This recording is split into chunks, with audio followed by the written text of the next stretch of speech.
Hello and welcome to the 100th edition of the Tour of Flanders, the fabled Ronde van Vlaanderen, which for many people in this region, and plenty more further afield, is the single most important day of the year. Beautiful spring sunshine in Bruges this morning ahead of the start of this centenary edition, the second monument classic of the season, with three former winners and plenty more besides, pretending to Alexander Kristoff's crown as champion of the Ronde. And what's awaiting them is 255 kilometres of racing, including 18 classified climbs, many of them cobbled, and 7 extra sectors of cobbles to test any rider's resolve. First of the cobbled sections begins at 82 kilometres. The final 50 kilometres of the race includes 6 climbs and 6 cobbled sectors, followed by a 9-kilometre run into the finish in Oudenaarde, where the winner of the 2016 Tour of Flanders will be crowned. That's what awaits them, the Paterberg. Steepest of the lot, and it comes at the very end of the cobbles. Well, we've got 200 of the world's best classic riders primed for one of the toughest days of bike racing they'll endure this season. After the rollout, the race got underway proper at Popem, with everyone looking relaxed, well, relatively relaxed ahead of the business to come. And it's Matt Bramier on the front, chasing down that weight of beer. His body weight in beer, if he can do it again for 2 years in a row. Well, now we're going to pick up live pictures very shortly. Time to catch up with your commentators on site for the afternoon. Former world #1 Sean Kelly, and first, Carlton Kirby. Thank you, Declan. As you join us, Kwiatkowski's had some issues. Everyone's going to get issues today. This day was built for exactly that.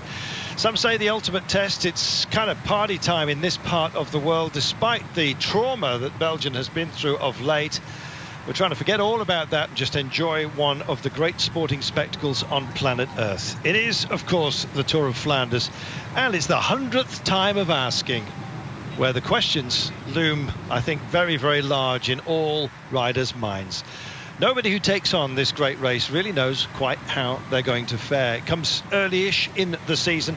Already a lot of success, and of course the great names are here. There are, of course, out-and-out favourites, but there are also a lot of hopefuls.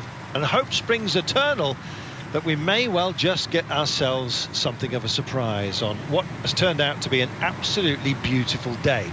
Some reports overnight that locals were getting spadefuls of mud and just adding to the trauma, potentially, on some of the climbs. Well, we've already started those today, and as you can see, there's a little bit of fracturing going on amongst our breakaway. Movistar are in the break, I can tell you, and it's a pretty handy one as well, but it took an awful long time to settle out. Average speeds for the first 2 hours, 46 kilometres an hour. That is really pacey. In fact, it took over an hour before this breakaway finally was given, I guess, the leave to go up the road. Hugo Houlet of AG Tour La Mondiale is in the break. So is Federico Zerlo of Lampre in a familiar pink and blue. You can see him just towards the front. Just behind him is Imanol Urviti of Movistar. We have Gijs van Hoek as well from Top Sport Vlaanderen, who've been very lively in the breaks of late, as I'm sure you know, in what is a festival time in this part of the world. Lucas Postelberger of Bora Aragon is also there, and the lonely figure on the right-hand side of your screen, 3 minutes down, and a further, just over a minute behind him are the peloton. That is poor old Kenny de Haas from Wanty Group Gobert, team that's been laid low, of course, after de Moitier's untimely death. Antoine de Moitier, of course, taking a fall and then in collision or collided with by a motorcycle. Minute silence impeccably adhered to at the top of today, and I think Wanty really wanted to be in the break just to sort of show their jersey. Can't really see any of their number being a huge factor towards the end. When you start looking through and seeing who is here, it really is a roster of the greats. The one rider I didn't mention in the break is Wesley Crader from Rompot in the bright orange. So we're just staying with Kenny de Haas at the moment. When we get back to the peloton, which is currently 4 minutes and 5 down, look at that, 144.6 kilometres of this day still remain. That's an awful long way to go. And when you realise that they've already covered well over 100 kilometres so far, you realise just what is demanded of everybody today. Well, 18 climbs, some of which are cobbled, the majority of them, and of course pavé sectors as well, which are flat, so not a climb, but equally as testing, especially if it rains. Now, it doesn't look like that at the moment, but we've had rain this morning, and there are thunderstorms forecast for later on this evening. Anything can happen in this race, and one man who knows more than best is, of course, Sean Kelly, a man who's been around this region, lived here for quite some time, and yesterday decided to test his legs again. Sean, how's it all running? Well, good afternoon. The Tour of Flanders is one of the big races of the season, the big classics, of course, one of the 5 monuments, and it is a big day for all the riders. Some intentions going on and trying to contest the victory. Other ones, as we have seen on our screen here with 6 riders out in front, get out in front, see what had happened, and get on TV. And a lot of the teams do that, the smaller teams especially. The teams who have not crash, as we see. There we are. And just when you think this is not a complicated sector, all of a sudden we've got riders, as you can see, all over the place. Sean, you can never trust yourself, especially when you're all bunched together. I think that's Geraint Thomas, I believe, is winner apparently. He's just remounting for Team Sky. A couple of others as well, of course, expected to feature at the pointy end towards the end of today. Francis de Geux also involved. That's Marc Sarriot, who expected to go perhaps better in... goodness me, that is not a nice look. That's Johan Le Bon, that's by the looks of it. In fact, that is Arnaud Démare. Arnaud Démare with a ripped jersey, as you can see. Now, this is a man, his skin suit, who would have been expected, well, amongst the favourites at the top of the day, courtesy of his efforts in Milan-San Remo. But when you take a hit like this, he will have had the stuffing knocked out of him. We have seen riders recover from all kinds of trauma, but we'll wait to see. He's up at least. And Sean, it looks like more scrape than anything else, and we can only wish him the very best, but not the way you want to kind of engage your day. No, certainly not. And we could see there right at the front of the peloton, on the left-hand side, in the top 20, 25 riders, just somebody touch wheels. But you can see here, it is rolling along at a normal pace. They're not really racing full on at all, but for positions they are starting to push here, and we can see the front end of the peloton very much packed together, and of course nobody giving an inch, and it equals crash, and that's what we're going to see from here on. As we can see here, our 6 breakaway men are very, very narrow roads. And yesterday when I was out there doing the sportive ride, it's when you get out on your bike and you ride those roads, you say to yourself, oh my God, 200 riders here, and roads 2 meters, a little more than 2 meters wide. How can you race on this? And that's what we're just seeing here. Although where the crash did occur, it was a much wider section, but there are sections here where it's so tight. Well, just having a look back here, and there it is, almost perfect view of it, and it was Démare that went down and took down some others as well. He was crashed into, Sean, and that's where he may not even realise immediately exactly what issues he has, and he's still not back on the bike, I'm afraid, so it looks like day done for Démare. If you look at the front of the peloton as you're looking at it right now, you'll see Tony Martin is there, a man who is known to be turning himself slowly but surely into a classics man. Maybe not overly focusing on time trials these days, although still, of course, an extraordinary time trialist. Etik Quickstep are out here to spoil the party for the favourites here. Kwiatkowski, Sagan and Cancellara. They have got Tom Bonen, of course, who's won this race 3 times, as has Fabian Cancellara. Cancellara has announced that this is his final year. Nobody's ever won this race 4 times, and so, of course, Fabian, Trek Sagafredo are going all in for Cancellara. Are going all in for Alexander Kristoff.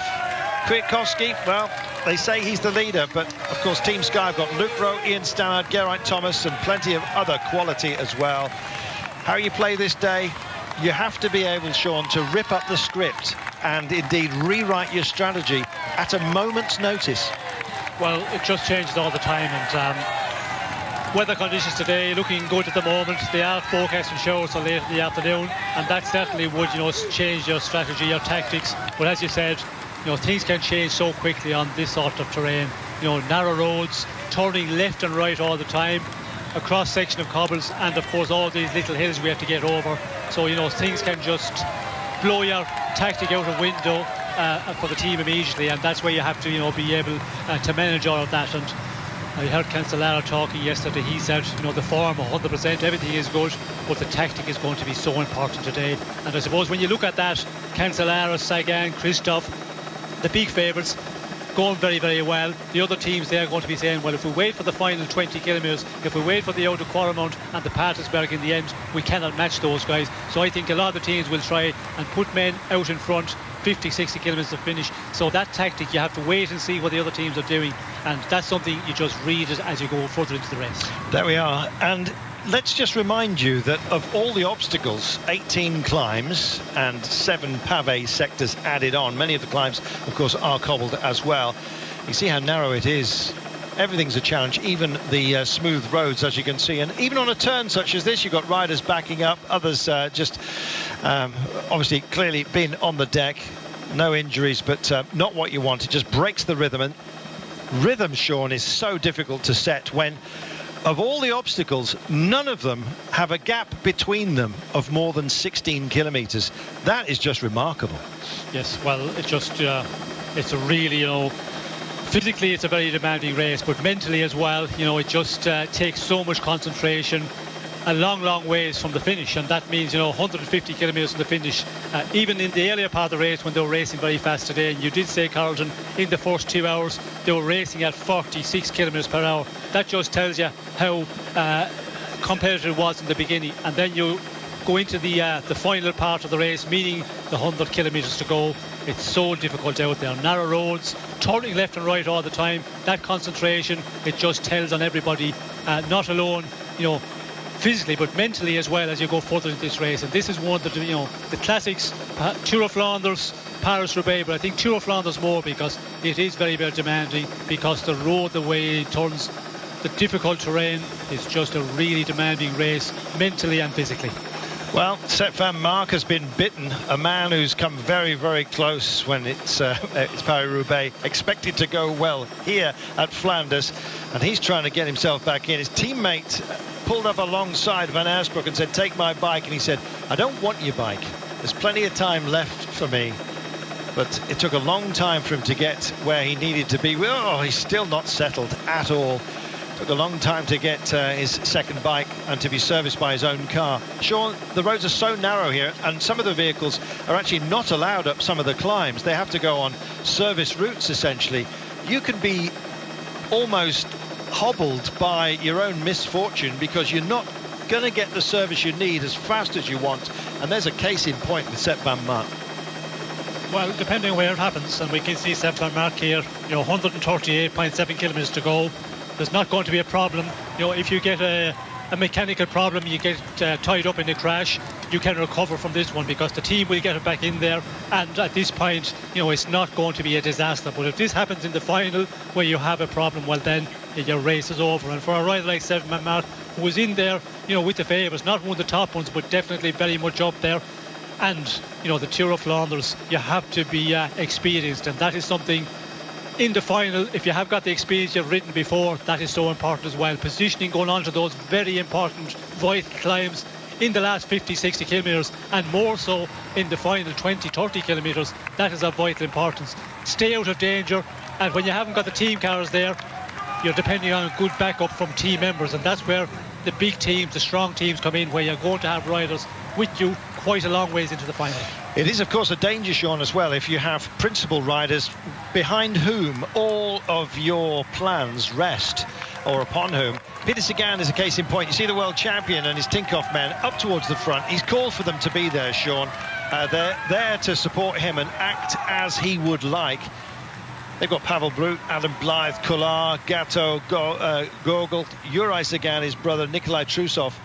It's all about Sagan, and he wants safety. Safety first. Get up front as a team, and let's just at least see where we're going. And vision, when everyone's crammed together such as this, Sean, it's just one of the mix of worries that are of concern. Well, it's very important to have teammates around you. We can see Tinkoff here with Peter Sagan. They have a lot of riders out front, but again, you don't want to ride too much out in front at this point in the race, because if you put your men up on the front of the peloton, well, it's very difficult to keep them up there as we go further into the final. So that's also the tactic.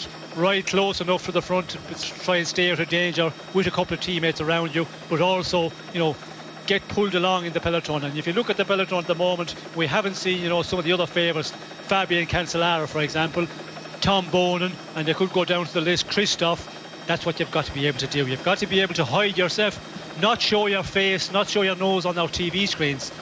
Just get carried along, get sucked along in that peloton, and when the real racing will start, then that's when we'll see those big favourites. But that is, it's a tactic that some riders have difficulty doing, but the big champions, the big riders of the classics, they can do that so well, and guaranteed, we will see those guys as we get into the final 30, 40, 50 kilometres of this Tour of Flanders.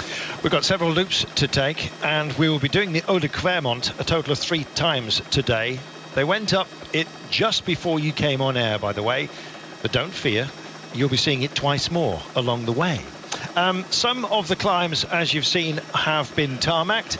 In fact, historically, they had to go and speak to the men in bars, essentially, and find out where the cobbles were. They're now cherished and preserved, and in fact have got heritage orders upon them, so those roads will no longer be subject to being tarmacked over. Used to be the case that all the roads in Belgium that weren't mud were indeed cobbles in days of old. It was for grip of horses. Well, grip of horses, it does not translate to comfort when it comes to the bike, and the physical endurance that the cobbles demand of everybody is quite outstanding.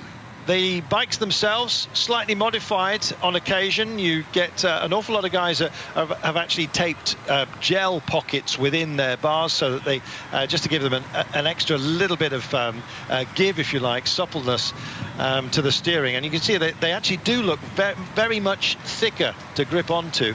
The bars that they're using here today. Tyre width as well, Sean, it seems to have got bigger and bigger. Some are actually running 30s today.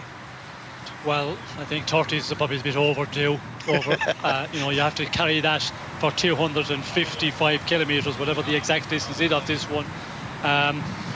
You do need bigger tyres, of course, because on the cobble sections you have to ride them softer, much softer than you would ride in normal races, like in the Tour of France or on just non-cobble roads. But again, if you overdo it, well, then you have to push that big tyre all the time. Although now they say the big tyre is more aerodynamic. But 25s, I think, is the one which would be, normal here for a Tour of Flanders. Paris-Roubaix, of course, they go much bigger, and as you said, very, very wide tyres, and it does help a lot. It makes that ride over the cobbles a bit more comfortable. And they hit them again. It's almost like a punch to the solar plexus as a constant. This is the Eichenberg, by the way, maximum 10%. It's an average of 5.2, but it extends over 1.2 kilometres. It is cobbles, as you can see, and it has got a little repaired area within it of tarmac as well. That can come as a bit of a shock. Dimension Data, who was in the fall, that's Mark Renshaw, is just pulling off, and it looks like he's had enough, Sean. Maybe he's waiting for service, but he does not look ready to continue. I'm not sure what his issues are, but we'll keep an eye on Mark Renshaw. But that does not look good, I'm afraid, for him and Dimension Data. Here we are then, confirmation of the Eichenberg, and you can see the flatter gullies that often riders will go for and use. They're smoother. Often laid with concrete or with bigger stones, bigger pier, and as a result they've put barriers on them to stop you using them, Sean. It seems to add to the cruelty. Well, I think it's for safety. The problem is on the all the climbs, we see so many spectators out there now, so we're just trying to make it safe for the riders and to put the barriers there. It does make it difficult because you cannot ride at the side, and I can tell you yesterday, riding up some of those climbs, the moment you could get onto a little bit of better surface from a difficult point where you can ride on the mud, it makes it much easier. But with the barriers here, that makes it more difficult for everybody else. As we see Bosenhagen there just stopping, pulling over. Is he making a bike change? Looks like he's having some mechanical problem. There we are. I'm not quite sure what the issue is with Edvald Bosenhagen. You do see riders actually going for a bike change on occasion. Maybe that the flatter introduction to today, and we did have a long open section before we got to our first section of Pavé. It came after 80 kilometres, and then there was only a short one before we finally got to the Eau de Clermont, which was really 100 k's in. save for one small cobble section. It's very different kinds of riding, Sean. They've had a flat surface and now different demands. Would it be that there's a modified bike for the remainder of the day, or is it just a mechanical?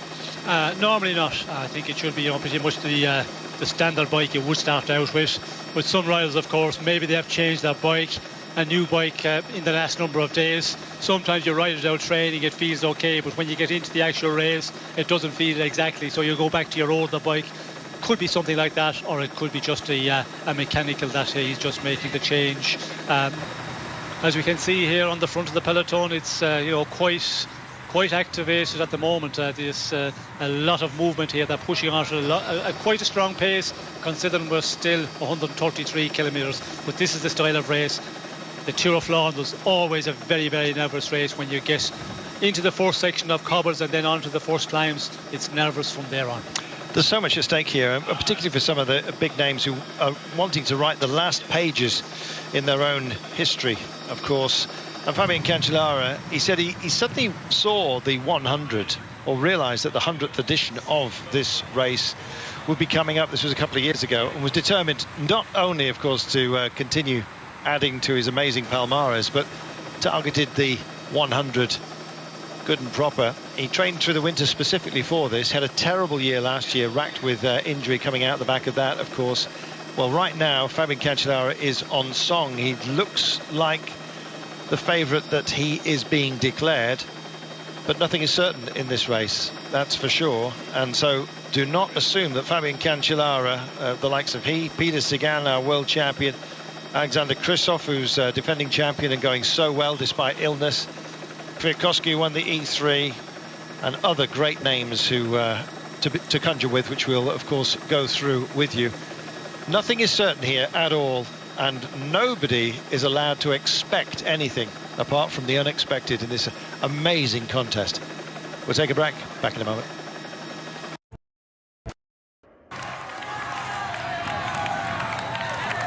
Welcome back. Breakaway are just heading over the Wolvenberg. Still completing the Eichenberg, the peloton, as you can see. Edvald Boasson-Hagen is back and in a happy-ish place. There's been a few just rolling off the nose and heading for this drinks zone. Plenty of this as well today required. Several feed zones, Sean, impromptu ones, some of them set up, just to make sure that everyone stays hydrated, because it's unexpectedly pleasant today. Well, it's perfect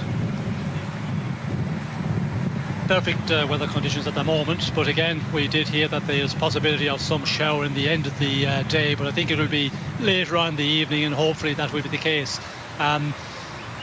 Two feeding stations, of course, which is very much needed when it is warmer conditions, because they're giving it up to, I think, 18 degrees, maybe 20 degrees during the day, so it is going to be a day when you have to be careful.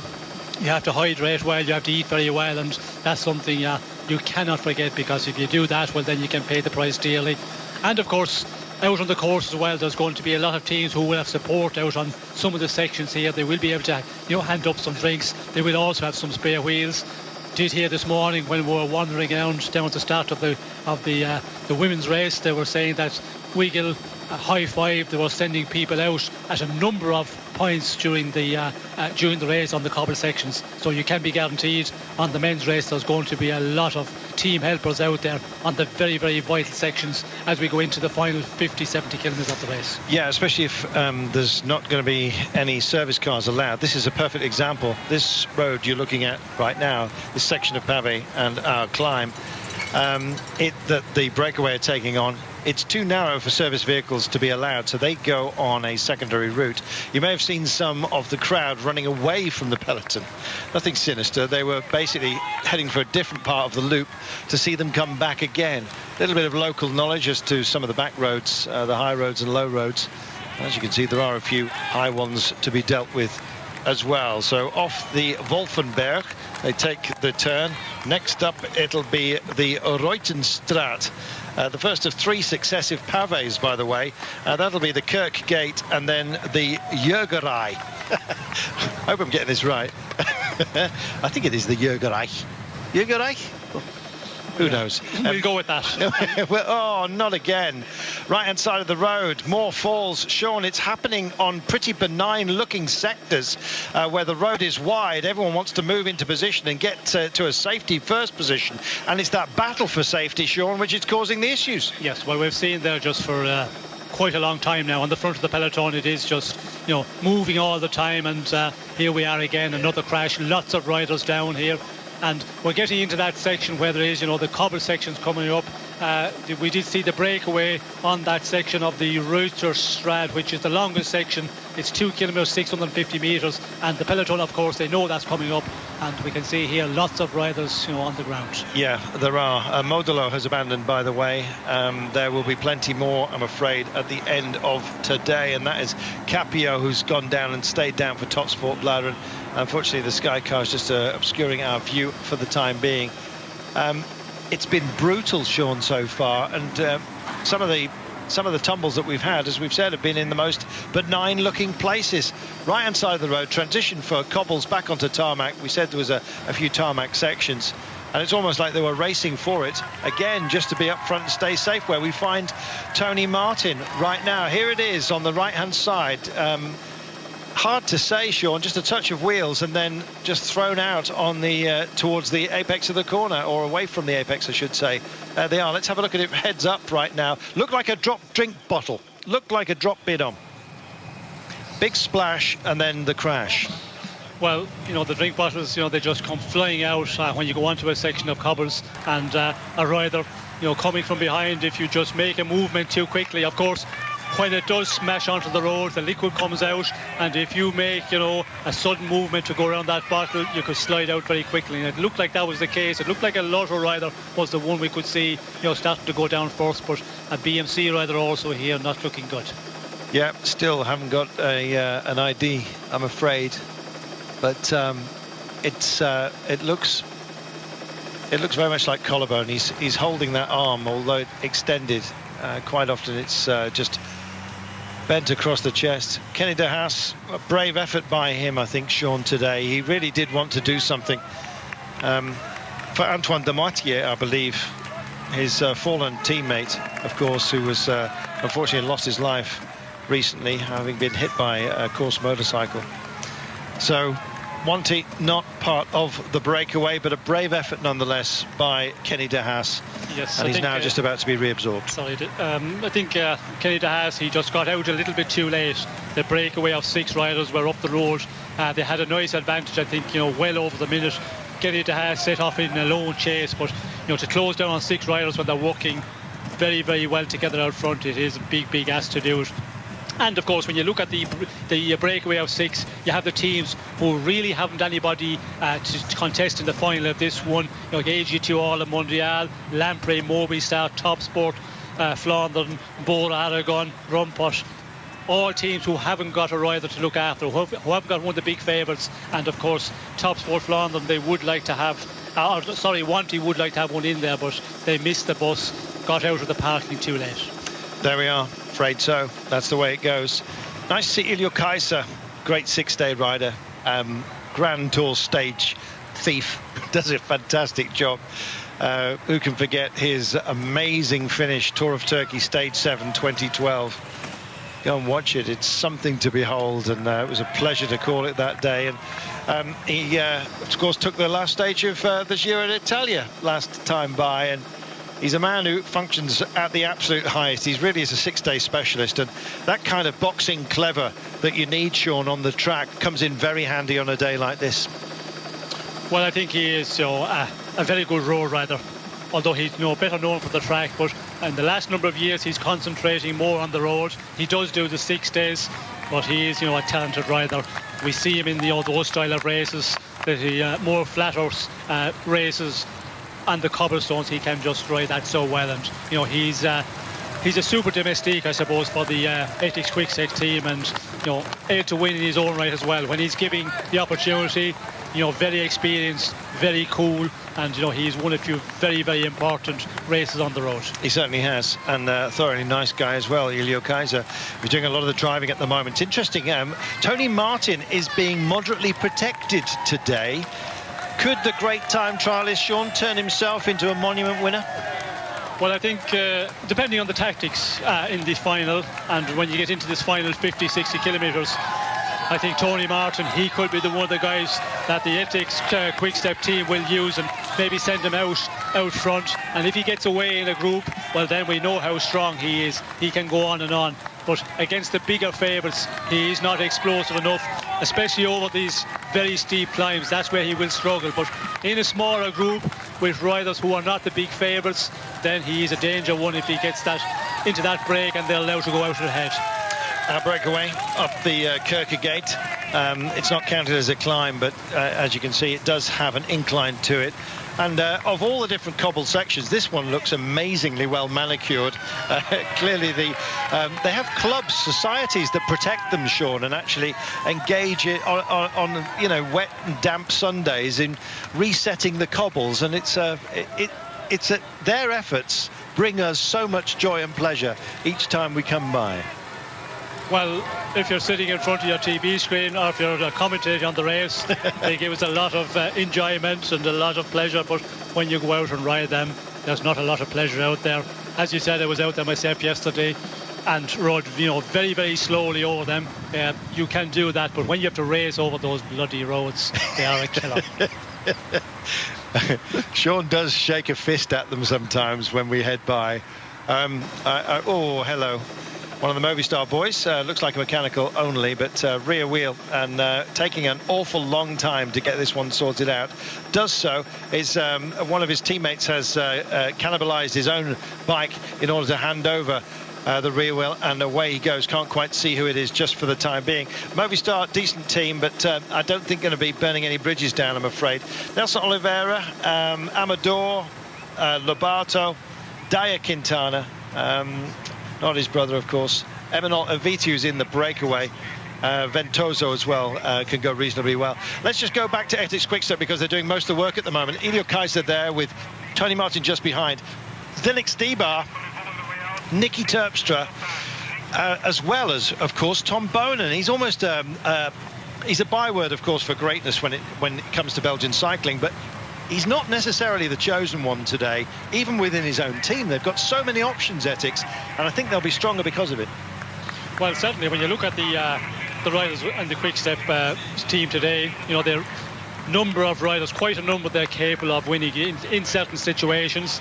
Bourne, of course, the question is he good enough in the final to match the big favourites, Sagan, Christophe, Cancellara?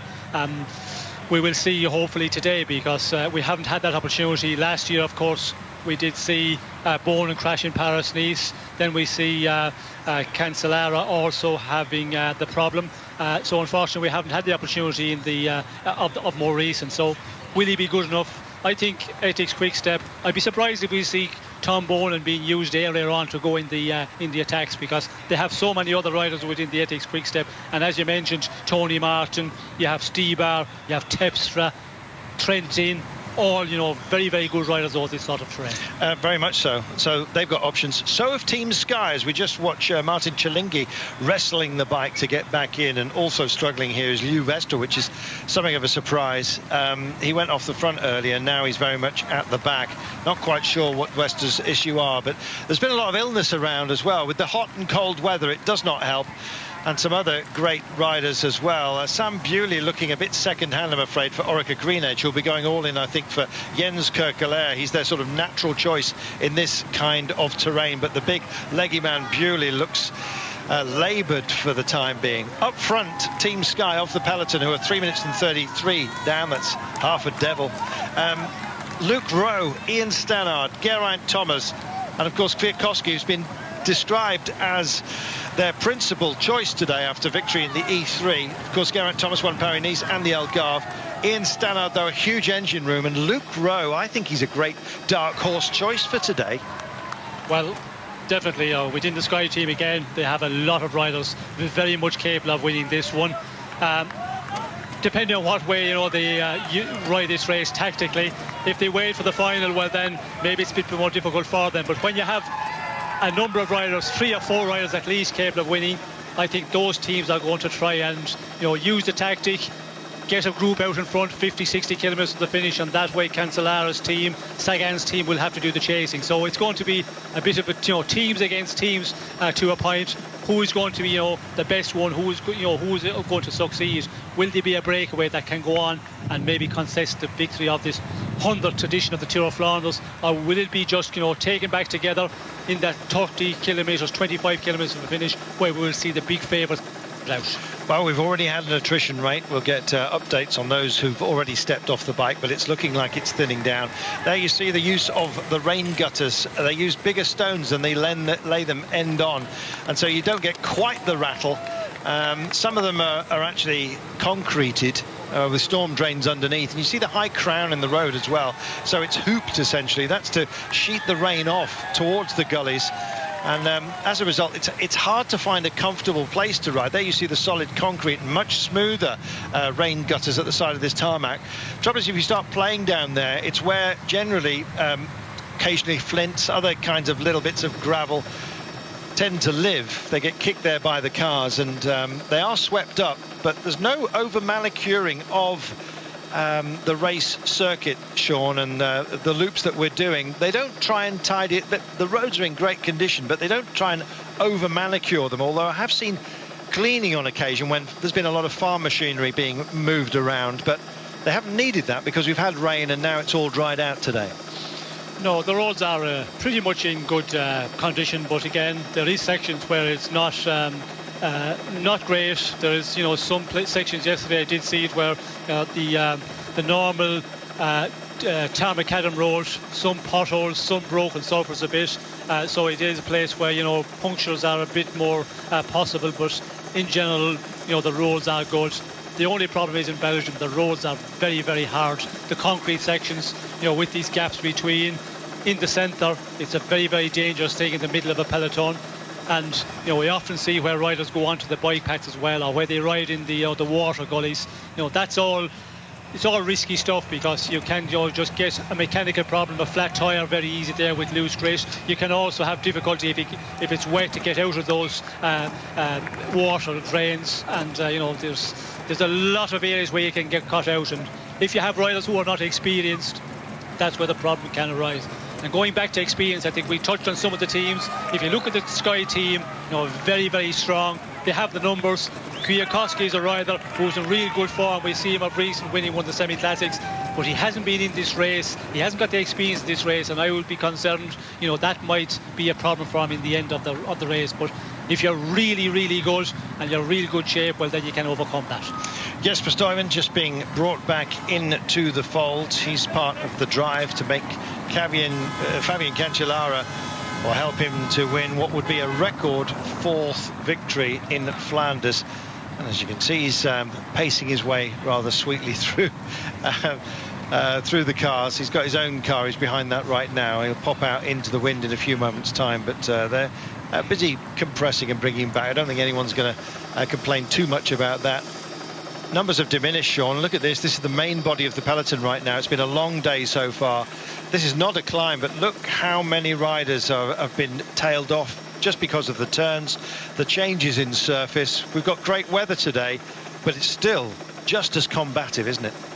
Well, I think this pace is just hard to tell quite early on some riders who are really not comfortable in this style of race. Riders, who haven't ridden maybe these classics, these Tour of Flanders, and if you have a very, very hard race in the first number of hours, well, then you can start paying very, very early, and we're seeing a lot of those riders. And I think the way we're going at the moment, and the way they have been going all day, really, this is going to be a very difficult race, because we're going at a real fast pace. Little bit of an apology there to the camera as Stuyven just held on for a moment. He's telling his teammate, I'm back and in the fold. Slight bit of suggestion of cheekiness there. He's just latched on to Irizar, who's going to help move him up along as well. He's clearly, Stuyven, going to be part of the engine room for Fabian Cancellara, and they don't want him out of the house. As you can see, it's really strung out, and it's Etix Quickstep that are putting on so much punishment. First real look at Tom Bonan. You can see he's got a wingman just behind him, so he's at the back, say, bar one rider of that long line of Etix Quickstep boys, and looks extremely lively, let's put it that way. I think, to be frank, Tom Bonan is probably delighted the way the weather has shaped up today, and it may well just level the playing field a little bit. He's won 3 times, could be 4, you just never know. We're going to take us and get in touch with us on Twitter. Myself, Carlton Kirby, CarltonKirby, and Declan Quigley as well. You'll have to search for him because I'm not quite sure what Declan's handle is on Twitter, but if he tweets it to me, he's back in London, of course, and keeping tabs on us that end. Back in a moment.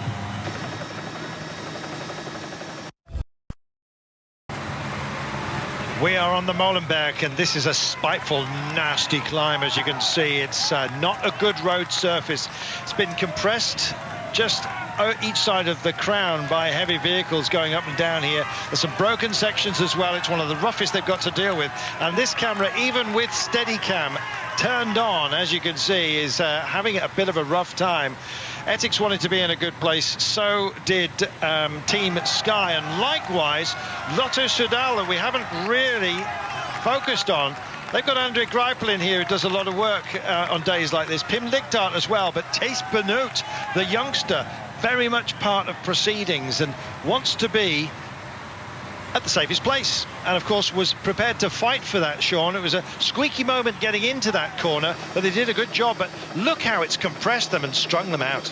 Yes, well, it's been strung out, it's been stretched, this peloton, for quite a while, but as we got close to this climb of the Molenberg, it is a short one, but as you can see, you know, it is very, very rough conditions, cobblestone wise, only 300 meters long, but when you get to the top, it doesn't flatten out, it goes on a bit, and it's opening the wind door. So we can see here, you know, there's riders being shot out the rear door all the time, and we could see there the overhead shot as we got to this climb of the Molenberg.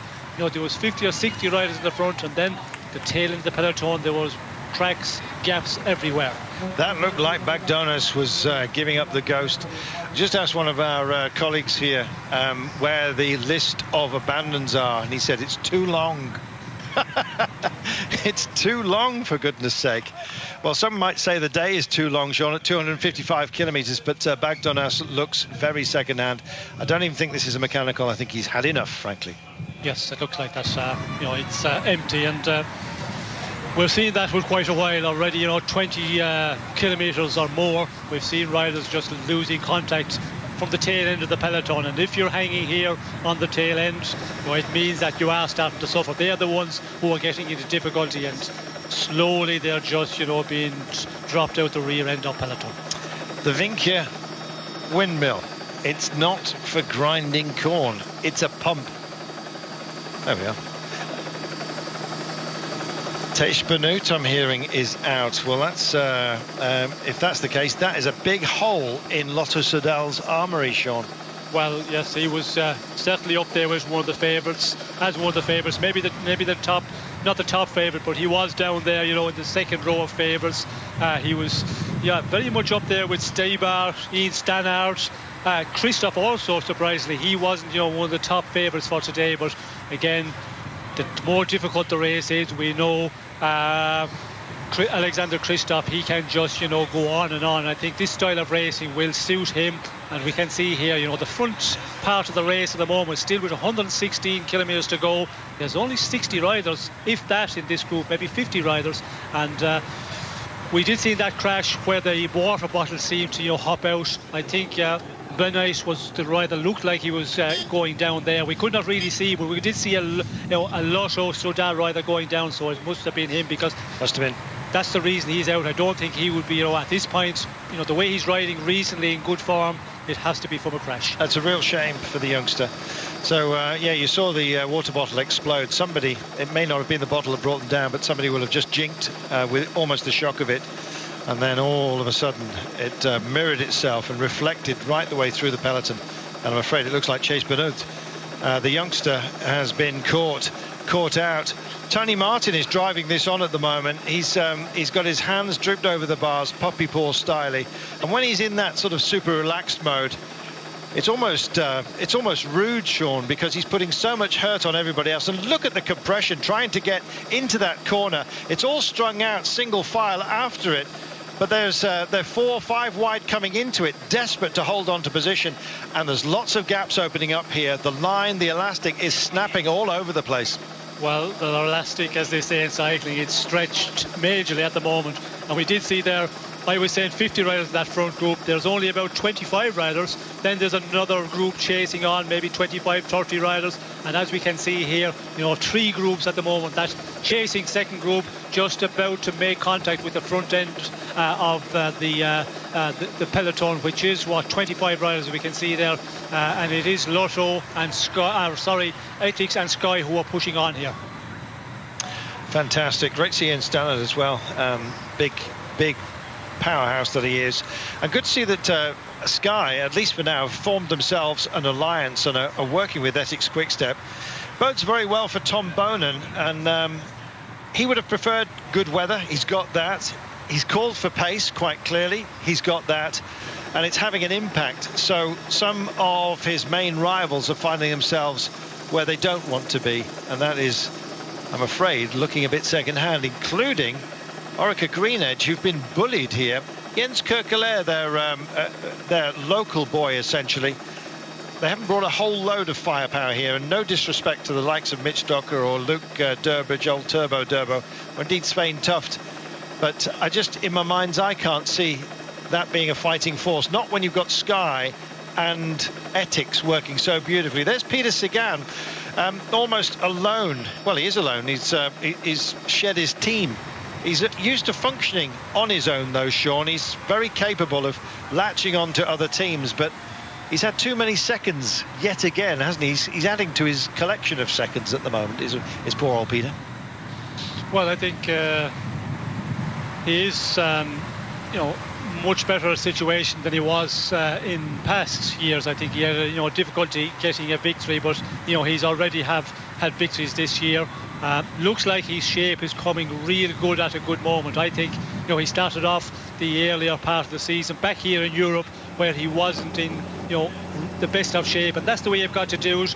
Be in good shape, maybe have 2, 3, possibly 4 kilos to shed, and work on towards the classics. And I think we're going to see Sagan in this final. He's going to be there with the big favourites in the shake-up today, because Ghent Wevelgem, when you can win that one, well then that proves that you're close to being at your best. I think that was a cathartic moment, wasn't it, for Peter Sagan, runner-up in the E3 and Tirreno Adriatico, so adding to that collection. But you can kind of put that on the shelf now. You're a man as well, Sean, that had too many second places, and indeed a couple of them at this one. Yes, well, 3 times second, and sometimes I think I made some mistakes. When you sit back or you look back later and you analyse the race, you say to yourself, my God, what did I do there? And when you're really going well, sometimes you can make the mistake where you commit yourself too early, do too much, start showing yourself a bit too far out from the finish, and I did that certainly on one occasion. But when you're one of the big favourites and you find yourself in the final with the big teams, like we've been talking about, Ethics Quickstep, Sky, for example, when you have teams with numbers, if you find yourself in that situation, and that was a lot of the time I had a problem in the team I was in. We weren't the specialists for the classics. Found myself, very much isolated in the final 50, 60 kilometres, and I think for that reason, paid the price. But still, my performance in the Tour of Flanders, 3 times second, I have some great memories. Oh, I'm sure, and it sure is difficult even to walk around the market square here with Sean Kelly. You get about 10 feet before he's missing again, having somebody grabbing him for a selfie. I must admit, you take it in very good spirit and good grace, Sean. Well, I think all bikers are pretty much like that. Even the guys current day, riders out there in this Tour of Flanders today, they are very, very approachable, and that is cycling, of course. You can go to the start, although there is that security at the start, but when the riders are at the start, most of the time they will take a photograph with their fans, and at the finish, of course. And when you're somebody is just here to do a job, TV work, well then you're very much relaxed. I'm not certainly nervous before I go on air, like you would be at the start in Bruges at a Tour of Flanders as a rider. So it's a great sport in that way. In other sports, how many of the fans can just go and meet the riders at the start of the finish, at the beginning of a game? There isn't many. That's true. It's very much an unwritten contract of respect between the riders and the fans as well, though. You do get a lot of access, and we've seen on some of the climbs here not only pats on backs, but damn well, quite frankly, just helping out, shoving a few of the riders up. It gets frowned on. The security boys don't like you handling the riders, but that's how close you can get to your superstars, and it's part of the reason why we just love this sport so very, very much.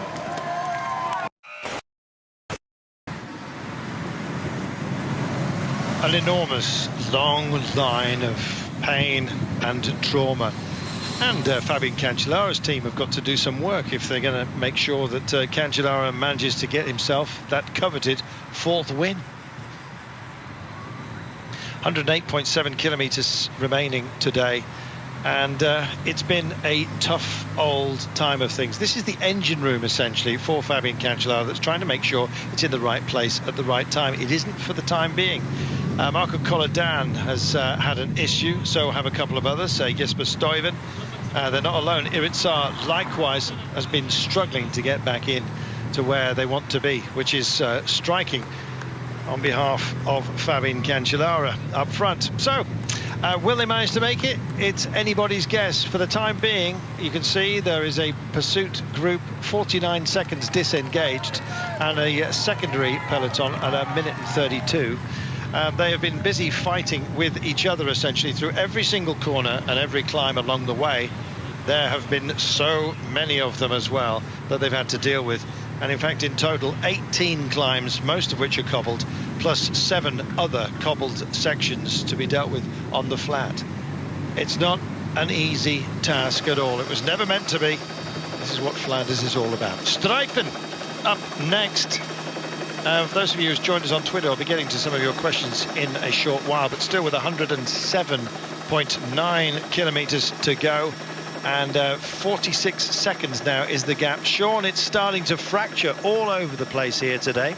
Yes, and I think we're going to see more of it, because the race is just being, so fast, such a hard race. We've seen, groups trying to chase their way back into the leading part of the race, and that is going to, if they continue at this rate, well then it's going to be one of very difficult Tour of Flanders. We can see there Trek chasing there. It looks like Cancellara is in that chasing group at the moment, or is it out front? I think Cancellara's been disengaged from his teammates, who are desperately trying to get back on because they're the engine room that he needs. This is the group at the moment, and we've got attacks rolling through, and this is an attack zone. There's been a gradual elimination until we get to this point, and then this constant battle, of course, that we've had to get into the corners, not just the pavé sections and the climbs.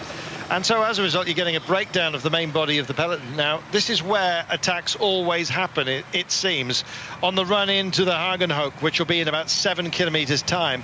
Our breakaway that we had at the top of the day is slowly but surely whittled down. And in fact, we've had a few satellite riders decide to push off and try and engage. Kenny de Haas was part of the original break. We've got about 4 riders left of it, but it's fractured all over the place, Sean. It's all very well flicking an elbow out at a moment such as this, but there's no way a duo is going to make it with 106.7 kilometers to go. We've effectively already done an enormous amount of racing. 150 kilometers just about already under their belt, Sean, and they've still got more than 100 to go. Yes, well, we have seen it's just been such a fast race till this moment, and with still 160 kilometers to go, there was a lot of riders having difficulty. We can see here, this group, there's a little bit of a downtime at the moment. We can see they're grouping together, but again, I think the very, very aggressive racing in the earlier part, a lot of riders will pay the price. When we start getting into the racing again, when will that be is the question, because we're coming into some of the most difficult part of it, where the hills come very, very fast, very, very quickly, one after the other, and of course the race will open up once again. In 6 kilometres time, we're going the Hagenhoek. This is 2 kilometres of pavé. That leads directly onto the Leberg. That's asphalt, but it's one of the few asphalt climbs that we're dealing with here today. But it's 13.8%, and it comes very, very quickly after. I think there's only a gap of about 2.5 kilometres between the Hagenhoek pavé of 2 kilometres and then that climb. Then we go straight onto the Valkenberg. Sean, you know all about this. 8%, 500 metres, and then a longer section of flat road. So once you've dealt with the Valkenberg, finally at long last you've got some respite before we take on the Caperai again, 1 kilometre of 9%, and then we springboard then to the remainder, and of course coming round to see the Eau de Quermont 2 more times still today. Yes, well, I think there's a lot of very, very difficult terrain to be negotiated yet, and it's certainly going to be a real interesting final, as we can see here again. This second group chasing here and trying to get back in. And we can see Cancellara, he's in the second group actually. I think he's down here in 4th or 5th position. Well, Cancellara has got a massive team around him that are dedicated to work for him. I can't see him there for the time being. But Cancellara, I believe, has been disengaged from, I think he's in that group ahead, and they're fighting to get back with him because these are his workmen and they're in the wrong place at the moment. They've lost their principle. Yes, I think you're right. Cancellara, I thought I had seen him there for a moment, but it looks like it's Stuyven who they've been trying to get back in here, because we did see him some time ago where he had some mechanical problem coming back through the cars, and of course they want to get as many men back up in this leading group, and they're just about to make contact at the moment. Yeah, it'll be a blessed relief for them, and I'm sure Fabian Cancellara, but that's a huge effort that they've had to make, Sean, because they got disengaged from the rider they're supposed to be protecting, which begs the question, how many resources have been depleted because of that action right here with still 105 to go? Well, you don't have the choice. You have a team tactic, and of course you have to keep as many men up there with your big favourite as possible, and you have to rectify the situation, and Trek has had to do that. They've put in a big effort here, but also when you look at it, it's they have really pushed on there. We see Tony Martin, we see a number of riders from Ethics Quick Step, we see Kyson also pushing on, so they're the riders also have made the effort. This is Stuyven. He's yet more issues as well himself. I think that's his 3rd problem today for Stuyven, whether that's been a tumble, a puncture, or indeed a bike change. It's not going smoothly for them, I'm afraid, at all. This is Lotto Jumbo that have had their issues today. Sepp van Mark has, again, he's been down, Sean. He's been relayed back in. I imagine this is an original bike, which he actually swapped, took a spare and wanted to get back. I don't know whether the mechanics have been able to do any rolling repairs or just make sure this is set ready for him. But riders do have their favourite steeds, don't they? And I don't know whether he's just gone back to his original here. It looks that way. Well, it hasn't got a race number, a bike number, of course. So, that's the question. I doubt if it is the original bike that he started out on this morning, but you never know. And, of course, the big favourites, they would have at least 2 spare bikes on the team car. So, it's not a problem. And sometimes they just maybe, because you're coming out of a crash, you just feel more safe, more comfortable going on to a spare bike. Well, Sepp van Mark, of course, he's gone extraordinarily well in the classics. Paris-Roubaix, of course, had his heart broken by the aforementioned Fabian Cancellara a couple of years ago when it was nicked at the line, and really Sepp van Mark, being from a track heritage, should have had the winning of that. Good to see Edvald Boasson-Hagen wrestling with it. I think today as well. He's known to be a man who functions well in bad weather, but he won't mind good weather either. And he's there's been a sense, really, Sean, that Edvald, he was the chosen one by default almost when it came to Milan-San Remo, because it was supposed to be, apparently, Janse van Rensburg. They've been swapping duties all season, but Eddie Boss is back to close to his very best at the moment, isn't he? He's refound himself with Dimension Data. It's a good home for him. Well, he is riding very well, and of recent, I think he is showing very good form, and he's down side of the road. BMC, lots of them. My goodness, the whole team almost shredded here, I'm afraid. That is 1, 2, 3, 4, 5 BMC riders. And if you're all together as in colour order, then you are in serious trouble if something goes wrong amongst your number. And that, Sean, it was a big one. Yes, we can see there Cancellara on the ground, and many of the BMC riders, it looks like somebody touching wheel again, maybe a moment of lack of concentration, and a lot of the team on the ground. Michael Shah is gone down and is staying down. That's Cancellara standing up nearest to him. Also involved is Daniel Oss, and I believe that's Greg Van Avermaet just through, sitting down on the curbside. Shah nearest to us, but I believe that's Greg Van Avermaet as well, with medical staff on the floor. And it is Greg Van Avermaet is in the gutter, Sean. What a nightmare, and look at that. He's going to need another helmet at the very least, but I think that tells you he's not going to be allowed to carry on here, and the tears are coming, and this is what this race, sadly on occasion for some great riders, is all about. Yes, well, we can see, Greg Van Avermaet, one of the big favourites, in real good shape. We can see he's holding his right arm there. It looks like, yes, right collarbone or right wrist. He knows. We can see there, he just takes off his helmet, smashes off at the ground, and that just tells he knows he cannot get back on.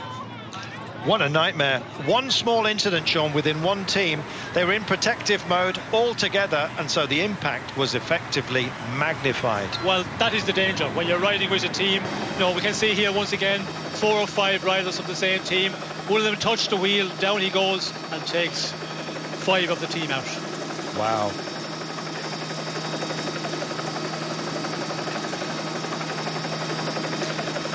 Well, no doubt about the team that really suffered most there, and I think you can possibly draw a line through BMC, unless Marcus Burkhardt has managed to get himself free of that. I did not see him involved. In fact, yes, Marcus Burkhardt, I think, has got away with this, but that's slim pickings from this great team, Sean.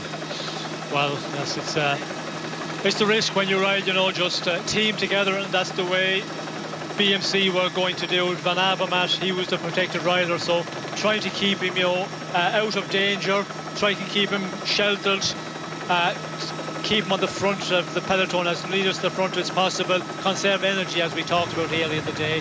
And unfortunately, one of them seemed to touch another rider, touched actually the stand rider, it looked like. Down he goes, and then all the other riders nowhere to go, and bodies and bikes down in front of him. Very, very difficult to avoid it, and we can see, Van Avermaet, certainly, one of the big favourites, looks like he's out. Wow. The character of this race, he's unlikely to be the only big name disappointed today.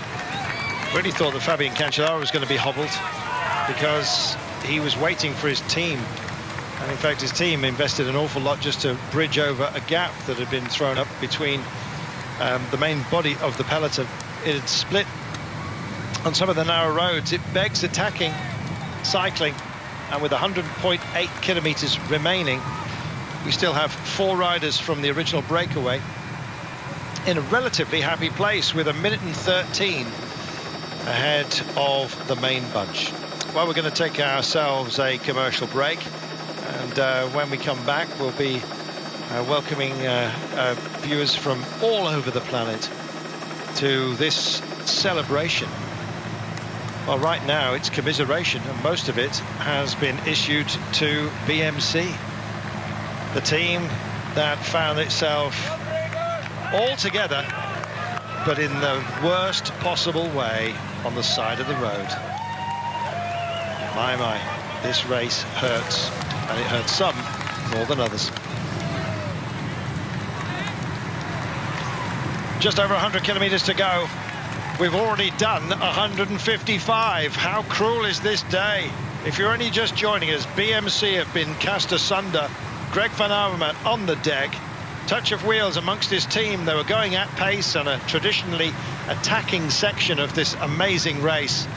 And all of a sudden, the dreams turned to dust for Van Avermaet and several of his teammates. They're going to have to think again. Shah's out, I believe, along with Van Avermaet. They've still got Taylor Phinney, that is, and Marcus Burkhardt.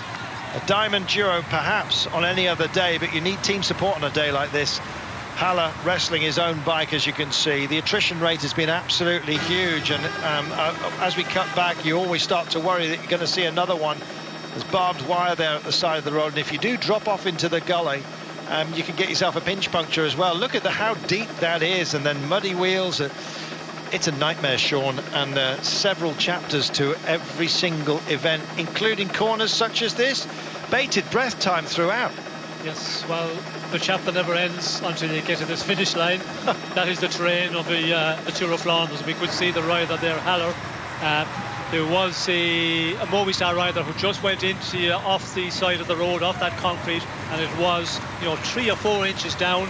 They both did very well to stay upright and not panic, not try and get back up, because if you try and climb back up, well, there's no way only you're going to just bite the dust and go down onto the road. So both of them, got out of that very well. But that is, these are the catch points in the Tour of Flanders. They're just everywhere. Minute and 13.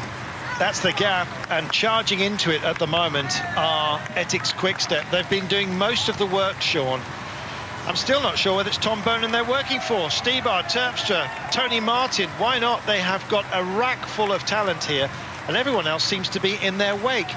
What about I Am Cycling? Heinrich Hausler has been hovering around the front on his own for quite some time. He's a big, powerful man who's gone well here in the past. Could he possibly be turning the clock back to 2009 when he was just such a star on surfaces such as this? Well, of recent he hasn't shown that form of 2009, but again, he is a rider with vast experience.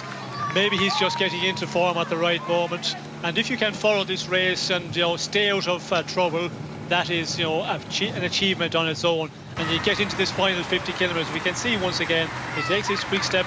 They have that tactic, make this race as difficult as possible for everybody, and they're certainly doing that. They're starting to just up the pace once again, and the riders, like you said, Hausler, a lot of those riders, a lot of those riders, when we get into the final 50 kilometers, I think we will see some riders, if they have got anything left energy-wise, they will try and go in the attack and get a breakaway out front. Well, Hausler, 7th in Milan-San Remo. I know a lot of the fast guys were hobbled that day, the likes of Buani, who lost a chain, of course. But, Hausler's got some teammates around him, like Martin Elmiger, like Dries de Veniens, Hollenstein, Kluger. This is not a team that perhaps immediately springs to mind, but I Am Cycling. I watched their preview and indeed their own press conference, and they were supremely confident that they could get something out of this race. And the way it's shaping up, Sean, we may have a surprise today. You never know. Well, when you look at the teams, the big favourites, you look at the Cancellaras, you look at Sagan, Christophe, they're the riders. If you take them into the final, well, then it's going to be difficult to beat them, and that means get onto the Eau de Quaremont and the Patersberg for the final time. They are so explosive, for a lot of riders to stay with them, it's just impossible. So those teams who haven't got the riders who can do that sort of explosive final, they're going to try and send riders out front. With 98.4 kilometres to go, it's much too early at the moment, but certainly when you get inside final 50-60 kilometres, that's when we may see that tactic coming into force. Here we are then on the Leber, written on your screen, 13.8%, average 4.2, but a proper nasty kick. Tony Martin be skipping up these. He's quite happy to take on the pacing duty, and you think, well, is he just sacrificing himself? The answer is not necessarily, because Tony Martin is happy at this point, and look at this, Lotto Soudal, not to be denied, Sean. They want a part of today, and Andre Greipel, is much better climber than many people believe, and I've seen him go very, very hot on stages such as this, and almost ride beyond himself and beyond the expectations of many people. He is a fast man, but he's also inordinately strong, isn't he? Well, I think last year we seemed doing the same tactic, going in the attack, and I did say, I think on my commentary last year, where is he going, what's he doing, attacking at this time, and he did finish last year in 15th place, so he's capable of doing it if he rides a conservative race and waits for the final. But again, he seems to be just trying to stretch out this group. what is the tactic really? I don't understand for the moment. No, and just looking at, I'm actually just struggling to see if it actually is Andre Greipel at the moment. So sorry if I've misguided you. 45 seconds nonetheless for the breakaway. Back to the chasers that we're looking at right now, and it looks like the chasers eased.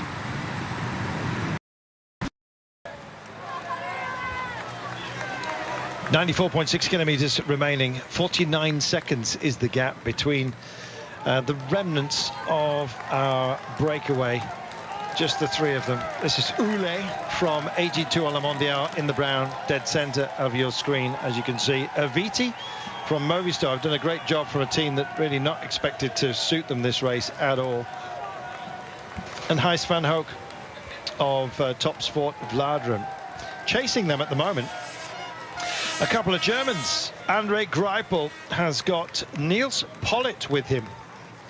The extraordinarily leggy, there he is. He was almost screening Greipel there, which, believe me, is a feat in itself. He's 1.92 m is Pollitt, and he's absolutely on stellar form at the moment. Third overall in the Driedaagse West Vlaanderen. He was 6th in the Bayern Rundfahrt last year, you may remember, but more significantly, 5th in the Samin this year, and the Pan, he finished 9th as well. It's almost like he can't help himself but go well. He's only 22, and his long crane-like frame is with Andre Greipel as we wave farewell right now to Hugo Ule.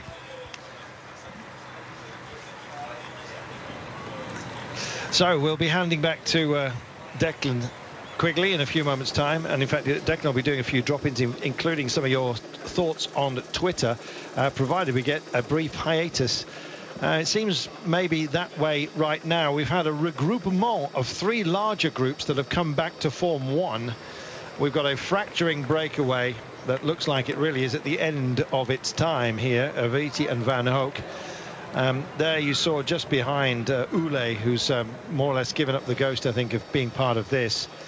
And we had Greipel and indeed Poulet also. Sorry, Pollitt, I beg your pardon, Niels Pollitt on the chase. So a couple of Germans, das ist schön.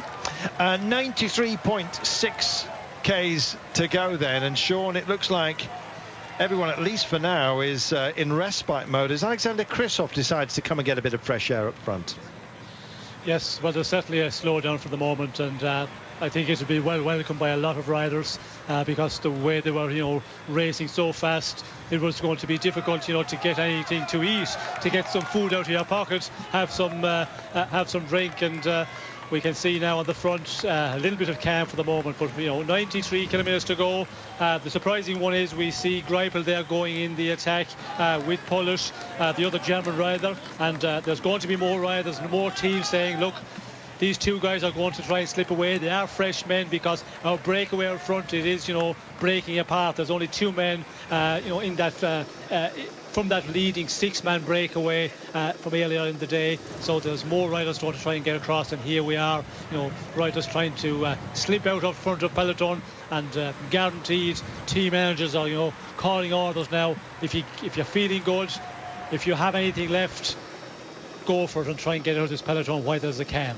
Preben van Hek is going for Belgian champion for Top Sport Vlaanderen with the Belgian tricolour. He's just rolled off along with one of the Roompot riders. I don't think it's Wes Crader who was up the road early on. Carl Royce, I believe, but we'll have a look in a short while. Minute 19 though, sort of hiatus time, you might think, but at any moment the attacks just crank up, and we've got one right now. As soon as you come out of an exit from a corner, Sean, it just takes a small addition of pace by those at the front, and you can find yourself very much lost from a group that you were very much part of just moments earlier. Well, it's when you're further down the peloton and when you're in the last riders of the peloton, it's always difficult when you go around a corner where you have to knock your speed quite a lot. Then you have to try build up that again. And the front of the peloton, we can see here, they go along much easier when you're in a single line in the final 20-30 riders, and that is the case at the moment. And there's riders back there who are just starting to hurt big time, and they're the ones that are having difficulty staying in contact with this big peloton. Who's Madness on Twitter saying riders too feisty too early. A few others of you as well. Just turn on to see what happens. What's happened to G, says Toby Mack. Well, to be honest, Toby, there are so many riders here who've been caught out. The most dramatic, of course, Team BNC. Geraint Thomas news wafting around Twitter that he's actually crashed out there. We'll get an update from Declan Quigley in just a few moments' time. Declan, remind everybody what your Twitter address is for them to send you questions as well. Yeah, do please keep in touch. It's at DQ Sport, and we're all alive on Twitter. I'll tell you what, it's pretty hectic out there. There's so much going on in both Tour of Flanders races. The women's race is down to the last 30 kilometres, and it's absolutely flat chat at the moment, and the leading contenders are starting to appear towards the front. A few leading contenders appearing towards the front of the men's race now as well, as you can see. But at DQ Sport if you want to get in touch. Berger crashed out as well, a knee injury for him. Matt's reporting off their own site as well. Declan will be taking some of your questions and bringing it to us shortly.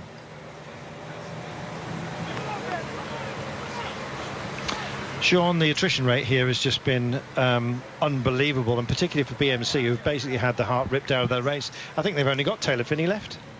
Yes, well, they're certainly the team big losers, losing Van Avermaet, one of the big favourites, and going so well of recent, and he's an experienced rider. He's been up here in the Tour of Flanders before, finishing on the podium, and the team was really built around him, because when you look at Philippe Gilbert, he's not in the lineup today, which was a surprise to me. I think Philippe Gilbert, the way he's riding at the moment, although he was sick in Paris-Nice, he had a crash in Newsblad, took a bit of time to recover from that, then got a chest infection, I think it was, in the Paris-Nice race. But he has been riding well in Catalonia. He had a place on the podium there, so he's coming into good shape. And that was a surprise to me that he wasn't included in the lineup today. Not sure, maybe he's waiting up for the Ardennes Classics, but again, when you have a rider of that talent and that experience, well, then it can be very important, because if for some reason your big favourite, your leader Van Avermaet has a bit of problem, he crashes out, mechanical problem, well, then you have another card to play. But unfortunately for BMC, it's just a disaster today. They've lost their main man, and the problem is, it looks like that it could have been a broken wrist, collarbone, because he was holding his right hand, and that's not good for the rest of the classics. If he has something broken, well, then the Cassie campaign for beginning of season is over. Let's talk about those who've been very quiet, Sean. Lars Bohm, haven't seen much of him from Astana. Edvald Boasson-Hagen, he's had his troubles, but he's hiding himself rather nicely. Haven't really seen much of Fabian Cancellara at all. We've got Terpstra and Stibart, Bonen. We know about Tony Martin. He's doing a lot of chasing work. Peter Sagan, he's been almost anonymous only because his teammates are nowhere near him. They've just got back, by the way. Just got back in to offer him some support. Christoph, we saw him for the first time just come and take a little bit of fresh air at the front of the peloton a few moments ago. There's some great names here that have kept it very, very quiet, and that's wily stuff in this race. Well, that is the way to ride the race. You have to ride it very conservatively as long as possible, and spare that for the final, and that's what the big riders are able to do. Just follow the race, and the big favourites, as you mentioned, a number of others, when you're not seeing them on your screen, well, then you say they're riding the perfect race. Sometimes maybe they're not on a good day, but normally they're able to just stay in that peloton, just get carried along as long as possible. And when it comes to the moment when you really have to start racing, when it comes to the vital points of this race, when you get into that 20-30 kilometres from the finish, then you start seeing those guys, and that's the way you've got to be able to do it. But to do that, it is a very difficult one. You have to be able to ride calm, cool, and we did see Peter Sagan. He had 4 teammates around him from Tinkoff. Then 5-8 kilometres, maybe 10 kilometres further on, we see him use the back of the peloton. So he is, he's very relaxed, and that's the way you've got to be in the earlier part of the race. Although the race is very, very nervous, you have to, concentrate, but also stay relaxed as possible, because if you really get nervous and you get uptight, well, then you're going to burn a lot of energy in that way as well. Just heading up the Valkenburg, sadly no longer cobbled, of course. It used to be an absolute grisly one. In fact, it was just too much. There was potholes all over the place. So the local council, because they've got to live with it all year, decided to tarmac it. So it looks quite smart, I guess, if that's your thing. And in fact, it'll be a relief just to take on a normal climb, quite frankly. Plenty more, of course, will have some cobbles and more tests to come. This is giving way, by the way, to sort of a longer section of flat roads. It may well be a regathering, but it can also be a close down as far as the break is concerned. And somebody's going to roll the dice. And why not Orica? They were almost feeling maligned, they were. But Jens Kerkelaer, Magnus Cort Nielsen as well, why not? On a day like this, who knows? Sun's shining. If you feel you've got it, then why not give it? Tony Martin is giving his all so far. I always worry that he's burning himself out, Sean, but he can be almost a constant feature on a day like this, because when Tony Martin's happiest, it just seems to be setting a pace that everyone is in his wake. Well, I think Tony Martin, he likes to ride out in front, certainly on this style of route race, because he doesn't like to be back there and have to push all the time to keep position. So right up front, and who better can do that? He can ride for kilometre after kilometre on the front. He's been doing a lot of it already today, and he can go on and on. It's going to be interesting now. Will he, try something? Will he try get into a breakaway? I doubt it very much. I think he's the rider, who is named, to make the race difficult when they need to do it from Ethics Quick Step. If there's a situation where they have to, chase down a breakaway a bit further on into this race, he will be the one who will be used. But, Ethics Quick Step, they have, a number of riders here who can cause a lot of problems and make the race difficult in the final. There we are, motorcycle just being making a nuisance of himself while they just close down toward him. There is moves from the UCI, by the way, to start controlling more so, I guess, the use of vehicles and motorcycles within the peloton. It's been announced that there's going to be a commission to actually work out the safest way of moving forward and making it a safer environment for everybody. And they are starting to rock and roll, Sean. The flatter roads often draw out a response, and that's what we're seeing right now. And it's Tinkoff coming out of the shadows, I guess you might say. Well, let's see if this one sticks. They're going to see a lot of punching and counter-punching along the way. Teams that start to just don't hold their nerve at moments like this. Believe it's significant and go for it. It may or may not be. We'll keep an eye, and we'll be back with you after this. It's getting busy in Tour of Flanders, the 100th edition of this venerable classic, and it's pretty busy out front. We've still got two riders from the early breakaway group that are surviving. Meanwhile, the women's Tour of Flanders is inside the final 17 kilometres, and it's really hotting up. And you can see second in line there is the reigning world champion, Lizzie Armitstead of Great Britain, and indeed Balls Dahlman, and she has got the main group of favourites. They're, of course, racing over a total of 141 kilometres today. 180 women headed out from Bruges a little bit earlier on today, and now down inside the final 17 kilometres. And Lizzie Armitstead certainly looking as if she's in good position. The Wiggle Honda High Five squad, no surprise that they're to the fore as well. Elisa Longo Borghini and Jolyon D'Or doing the great job for them last year with a great 1-2 finish. And it's been a tale, really, of no breakaway group really establishing itself throughout the race today. There have been several attempts off the front from riders to try and race clear, but none have really managed to establish. And much like the men's race, it's a wearing down process. And I think at this stage we're starting to see that selection has managed to establish itself. And as I say, inside the last 17 kilometres, I don't think it's going to be a similar situation to that which prevailed a year ago when Elisa Longo Borghini took a solo victory, 1 minute lead at the back end, and Jolyon D'Or popping up to take the sprint ahead of Anna van der Breggen. Van der Breggen very active already today in her efforts to get clear.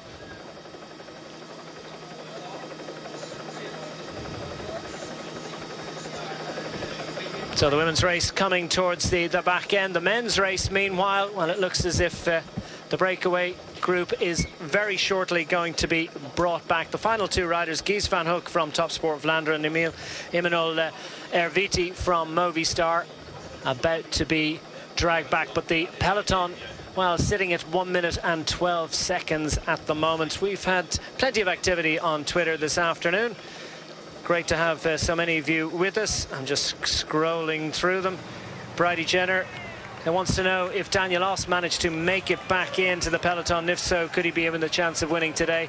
Well, unfortunately, due to the retirement of Greg van Avermaet, I'm sure there's a very good chance the BMC will ask Daniel Oss to do a job, and he has managed to make it back into the peloton today. It's at DQ Sport for myself. It's at Carlton Kirby. Hashtag Home of Cycling. Please do get in touch now. Time, I think, to hand you back to our commentators live on site, Sean Kelly and Carlton Kirby. Thanks, Declan. Grutev and Claes, by the way, we'll be going back to Declan if we have some drop-ins a little bit later on. BMC, of course, in a shocking accident, which Greg van Avermaet is out. Taylor Phinney is still in the race, so is Daniel Oss. Marcus Berger, also one of those, unfortunately, with a knee injury. He is out likewise. Arnaud Demar also out for Francis de Gier. It's been a painful start to today, or indeed the main body of the day, of which we still have 82 kilometres left. Now, it's normally on a standard race day about now that we would join proceedings.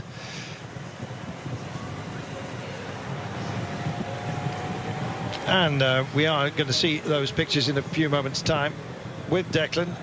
Greg van Avermaet biting the dust, I'm afraid, with BMC.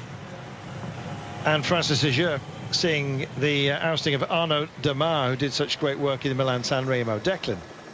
Two big crashes today, Carlton. The first, well, that we noticed, well, of great significance, of course, Arnaud Demar, Marc Sarro and several other riders caught up in that one. And Arnaud Demar is a retirement, and that innocuous-looking crash, or just seemed like it oughtn't to have happened where it did, took out the whole BMC team, absolutely falling like skittles.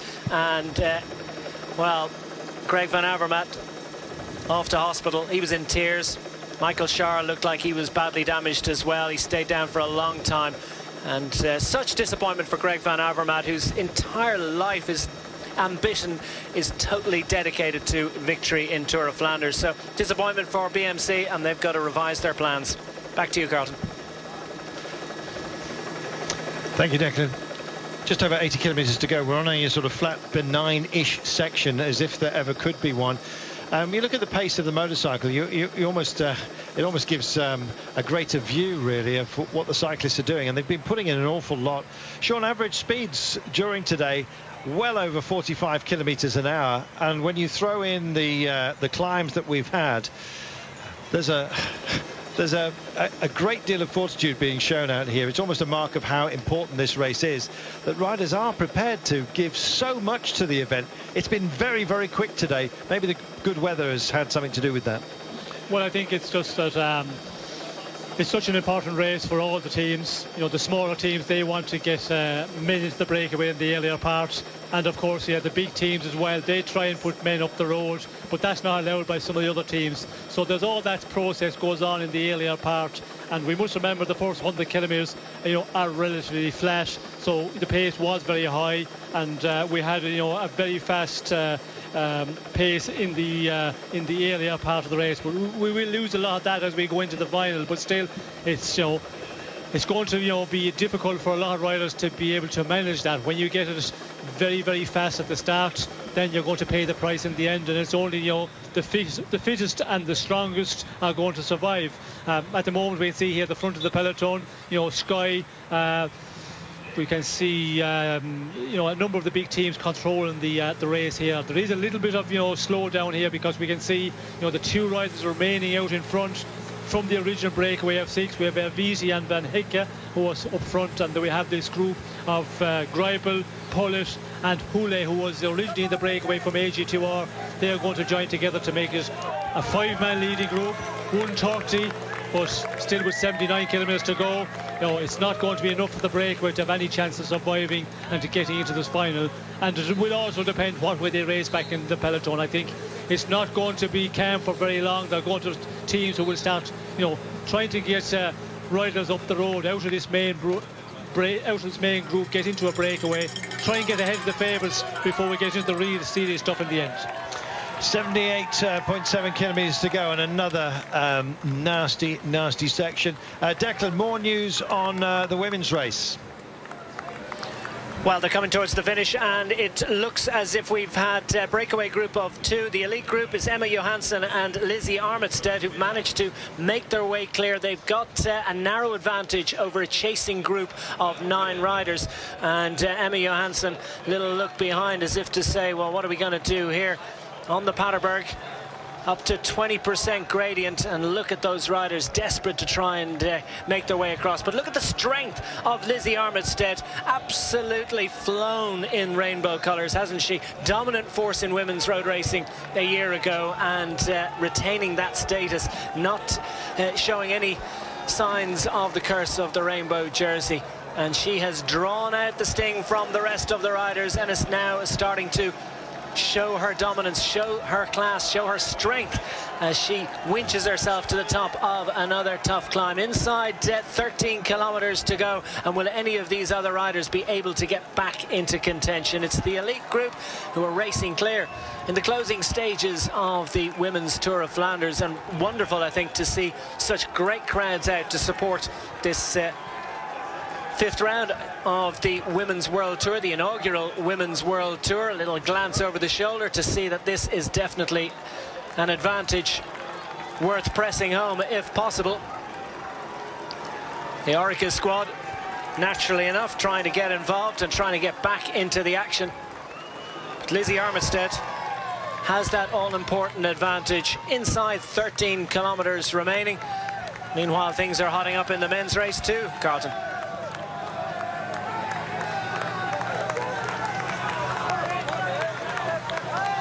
Thanks for that, Declan. It's a busy old time.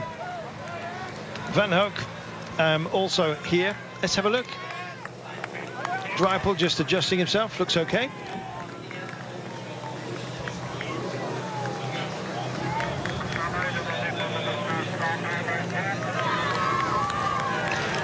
Andre Greipel just taking on a gel. You've got to make sure that you keep your sustenance where it needs to be.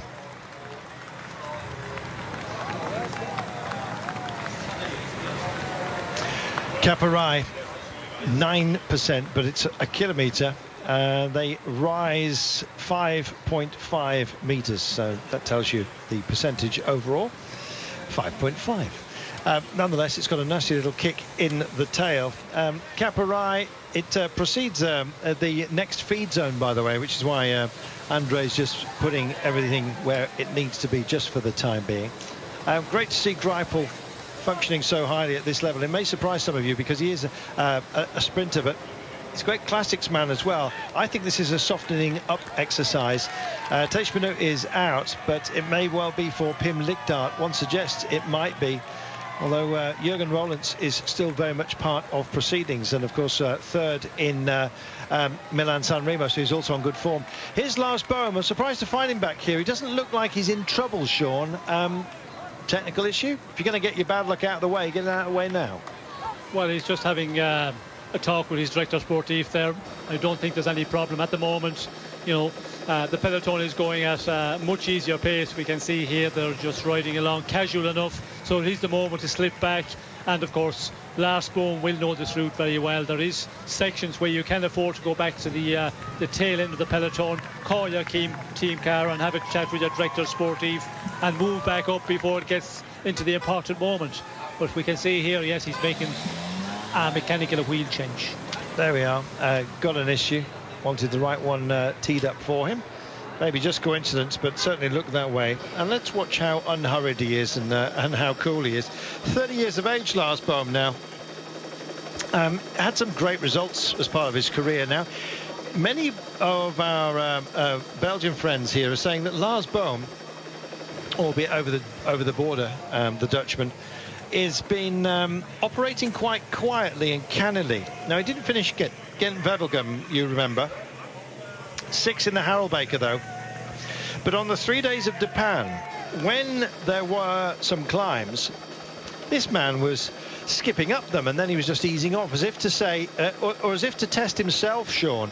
And I think, although there may have been some apparently slack results on the approach, riders who pick their events quite often do so as training for the big one. And believe me, this is the big one for Lars Boom today.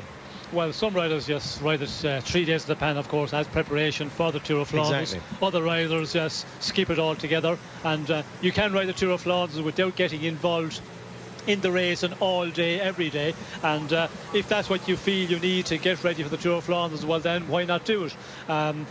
Lars Boom, I think today we should see him, in the final. Is he going to be good enough? Is he on a good day that he can be very much up there to contest for a good place, or maybe for the win in this Tour of Flanders against the big favourites? Well, let's see, shall we? Interesting that Katusha's man, their chosen man, Niels Pollitt, who's in great form, is also up the road. I don't know whether national alliances are going to be formed, but he went with Andre Greipel and bridged over, as these two gentlemen are doing as well. And it's really nice to see Wanty Gobert also very much engaged. And in fact, they've managed to make it here with Claes, by the looks of things. And also, on behalf of Lars Boom, maybe, is that Dimitri Gruzdev has made it over as well? It is. Goodness me. Now, he is a proper fighting force to have up front. He and Greipel could really mix things up here, Sean. Well, I think, the riders are up here, the teams are up here, they're going to, try and keep this break moving along. Build a bigger advantage. 1:45 at the moment with 76 kilometres to go. They have to build on that. In Paris-Roubaix, he's a bit of a pocket rocket and quite an outsider, but yeah, nonetheless, we digress. The women's race is drawing to a close, by the way, and we will have pictures of the finish, and indeed Declan will be picking it up. Just what's the situation as we stand, Declan, while we've got a very quiet moment right now?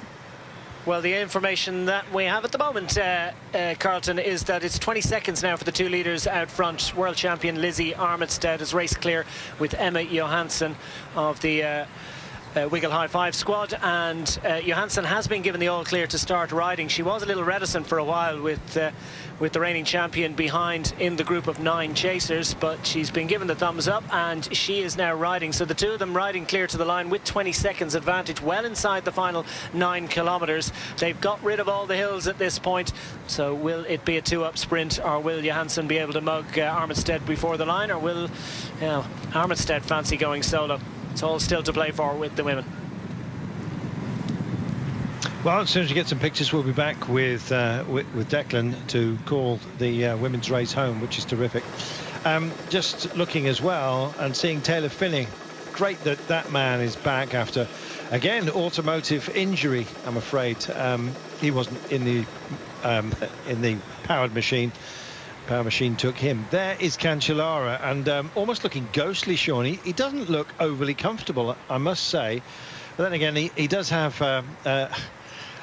bluffer. A bluffer. Well, he must have put face powder on, because he's looking very pale of pallor at the moment.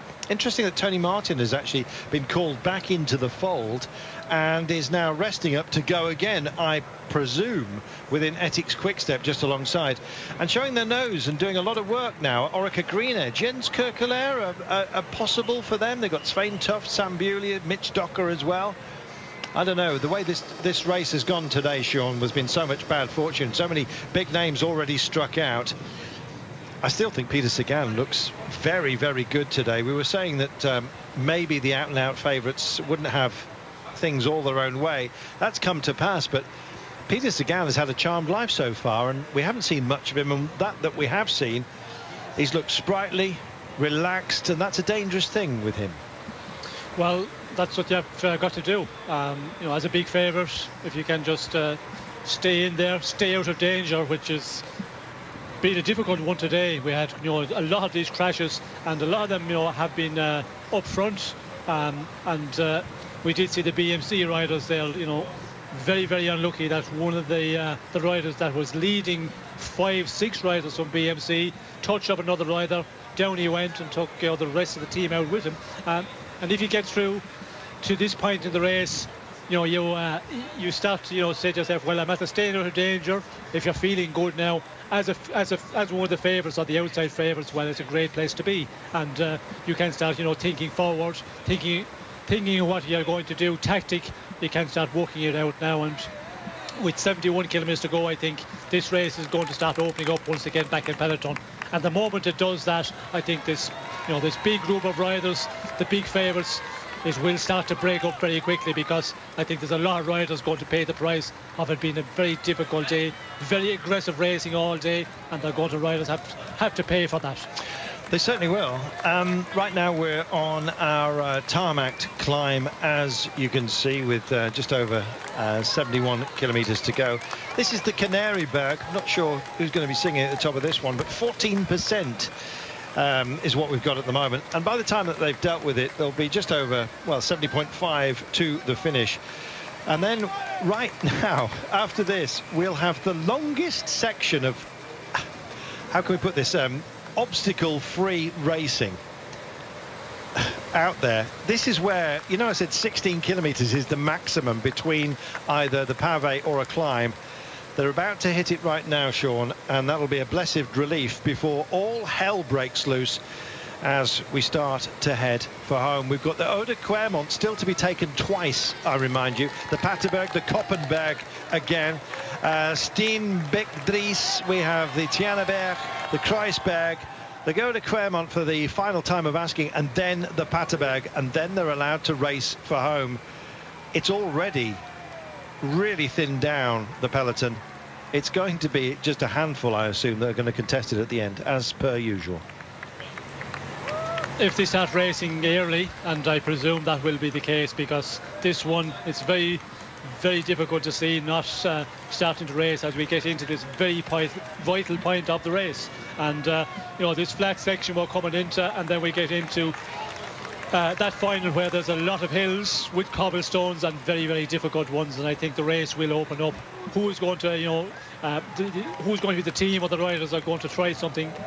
I think with 70 kilometres, just a fraction over it, there will be riders and teams who want to try and get out of this main peloton, because if you wait and you go on to the Ode Quermont, well, then you have no chance against the bigger riders and the big teams. So we will see some riders trying to do that. But again, this very, very hard day of racing already done.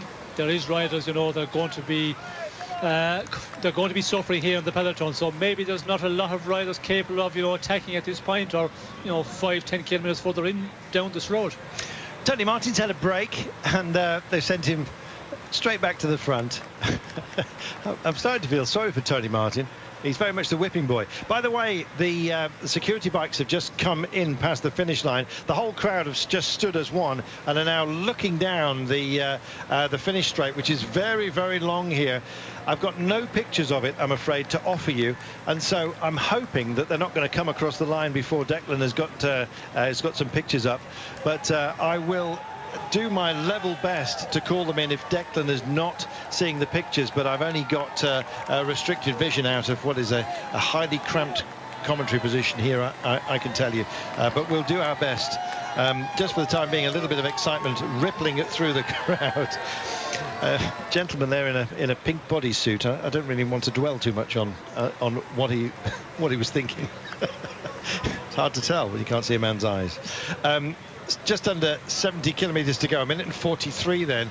The men's race is quite benign, so it would be great if we could hook over and see the women's action, but we can only take what is being offered to us, I'm afraid, by Belgian television. So please don't think it's a Eurosport issue. It is not. We'd love to see more of the women's race, but we're not being offered it just for the time being. Sean, your thoughts? There's a big hiatus here. Michael Kwiatkowski has finally just come up to the front, and he looks likewise a man who's riding well within himself. He's just taking himself a gel or two. There he is, just nice and relaxed on the approach. This seems to be, oh, here we go, women's race in 15 seconds. I imagine this will be the call to the line with Declan. Over to you, Declan, for our run-in, and fingers crossed for Lizzie. And it's going to be a 2-up sprint, it would appear, because inside 2 kilometres to go now. 1.4 make that, and it is going to be a 2-up sprint. Anxious looks over their shoulder. The chase group behind is it within touching distance. Last update we had was 18 seconds. That's been whittled back. The games have started to be played. Emma Johansson on the front for Wiggle High 5. To her left, and in the World Champions Arkansas stripes for Balls-Dolman, it is the World Champion Lizzie Armitstead, who, as they go under the kite, has taken it up, and I wonder if that'll be the last time that Emma Johansson goes to the front. It's a major poker game as the chasers behind absolutely flat to the mat to get back into contention. Longo Borghini and Julian D'Or are there for Wiggle High 5. They'll be playing a watching brief. Chantal Black and Megan Garnier there for Balls-Dolman. Again, they don't have much to do, but you can expect that Pauline Ferrand-Prévot, the former World Road Race champion, will be drilling it on the front, and she certainly is for Rabo Liv. Annemiek van Vleuten is there, Rosella Rato, Claudia Lichtenberg, but they're all bit part players, are they? Because will these two hang on to sprint it out for victory in the Tour of Flanders, in the first, the inaugural Women's World Tour? As going to the line, Armitstead is anxiously looking over his shoulder. Johansson's going to leave her there, no doubt about it. Then Pauline Ferrand-Prévot is going to push all the way to the line as Armitstead starts to weave around the road.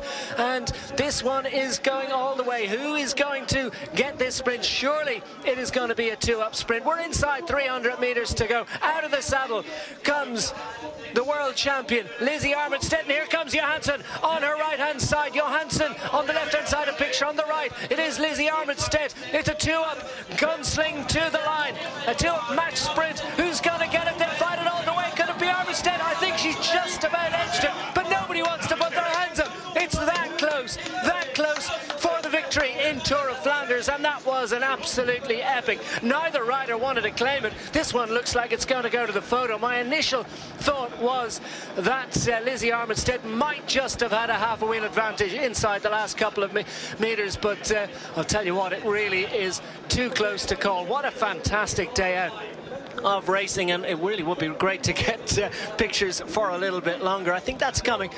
Definite signs of development in the coverage of women's racing, and it is certainly a work in progress. The celebrations, the smiles going to Lizzie Armitstead. It looks as if she has taken her first win in the Tour of Flanders. And celebrations and congratulations. There you have it, the photograph confirming that the winner of the Women's Tour of Flanders for 2016 is Lizzie Armitstead. And Chantal Black, I believe, getting up for third on the line, was it? Well, we'll wait for full confirmation of that as the groups come in. But what a fantastic performance. Another great effort from a woman who clearly is not in any way shackled by those rainbow stripes. Another great victory for Lizzie Armitstead. Thank you so much, Declan. We'll take ourselves a commercial break. So, from one world champion to potentially another, what can Peter Sagan do today? Well, we're going to take ourselves a commercial break, and then we'll have just over 60 kilometres left of the racing. We'll be back for the next hazard today. The Eau de Clermont, for the second time of asking, 2.2 kilometres, maxing out at 11.6%, and 1,500 metres of it are cobbles. Can't wait. Keep it here. This is going to be a cracker. Back in a moment. At the finish line, where we've just seen Lizzie Armitstead take a wonderful, glorious victory in a 2-up sprint with Emma Johansson. That decided victory in the Women's Tour of Flanders. And great to have Tim Barthorpe with us, who also is congratulating everyone on the existence of the women's coverage. Fantastic, and hopefully we'll have a bit more of that and more extended coverage in the future. Tony Stack as well. David Dunphy reckons it was about a deep dish wheel width. And Lord Helmut, Stuart Dolphin, Ian Goldstein, great to have you all with us here this afternoon. And various questions coming in. Keep them coming. We've got plenty of race action. We're going to focus on the men's race now and hand you back to Carlton Kirby and Sean Kelly on site at the finish line. Thank you very much. 63.5 kilometres remaining today. and 2 minutes and 41. This is forming a proper group, and it's causing a great deal of worry. We're on flat roads leading to the next series of obstacles. The next step will be the Eau de Clermont itself, and it's vital to get it right. Not necessarily this time by, but certainly at the close. The Eau de Clermont and the Paterberg come very, very close to each other. It's a double punch. The first time we took the Eau de Clermont, we did not take on the Paterberg, so we haven't seen it just for the time being, but we're about to, as a preview, if you like, of what's going to happen about 10 or 13 kilometres from the line at the end of today. Well, there's been some skirmishes, there's been some action, and as you can see as well, when you've got a lot of road to play with, a lot of people come to play. Sean, it's nervous times this, because we're on this approach to what is our final circuit of hell. Well, we're getting to that very important moment, getting close to 60 kilometres to go, and that is just certainly the time when everybody starts getting nervous again. We've had a bit of a relaxed time here in the peloton. It's still going on for the moment. We did see some riders trying to shake it up a bit, get out of the peloton, but a lot of marking going on here. But that's only going to continue on for so long. And when you get to that 60 kilometres, certainly 50 kilometres to go, and it will be the train that will decide. When we start coming to those hills now in the end, where they come very quickly one after the other, well, then the racing will just get faster and faster as we come to those points. I'm starting to think about the strong men here. No disrespect to Fabian Cancellara, because I think he'll definitely be, of course, in the frame at the end. But some though that maybe aren't upon everybody's radar. Edvald Boasson-Hagen, that almost seems unkind to include him in a list such as this, but it would just be wonderful if he manages to keep up and duke it out with the likes of Sagan. And I think if we're talking about those who are going to go early, don't be surprised if Edvald Boasson-Hagen is part of that. Orica Greenedge have also shown their ambition on behalf of Jens Kerkelaer. I thought today might be a bit too tough for him, but the way it's dried out, it's drawn more and more enthusiasm to go for it, at least start to monitor the situation and maybe take your chances. What about Sylvain Chavanel as well, Sean, to at least start mixing it up from distance? He's been on great form of late and is always up for a fight, isn't he, the Frenchman?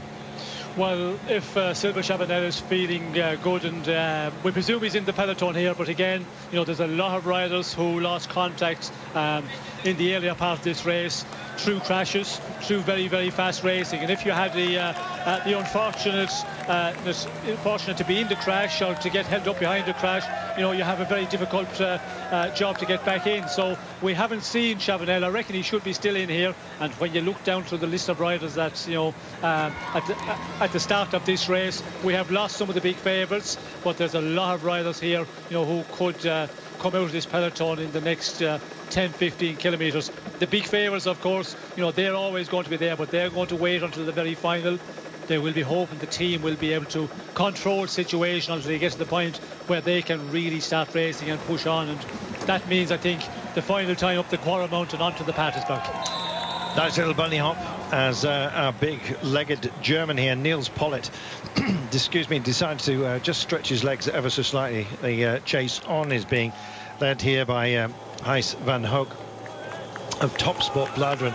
I like the look of Niels Pollitt, and in fact he's almost been quietly under the radar of late, despite the fact he's had some stellar results, which is why he's got the nod here. And he's a great man to have representing Katusha up the road, allowing Alexander Kristoff and his boys to just sit in perhaps a little bit. They're going to run out of that option as we get deeper into this race, and with 60.2 kilometres to go, we're less than 4 k's away, Sean, from the Eau de Clermont, and this is the race for the approach, isn't it?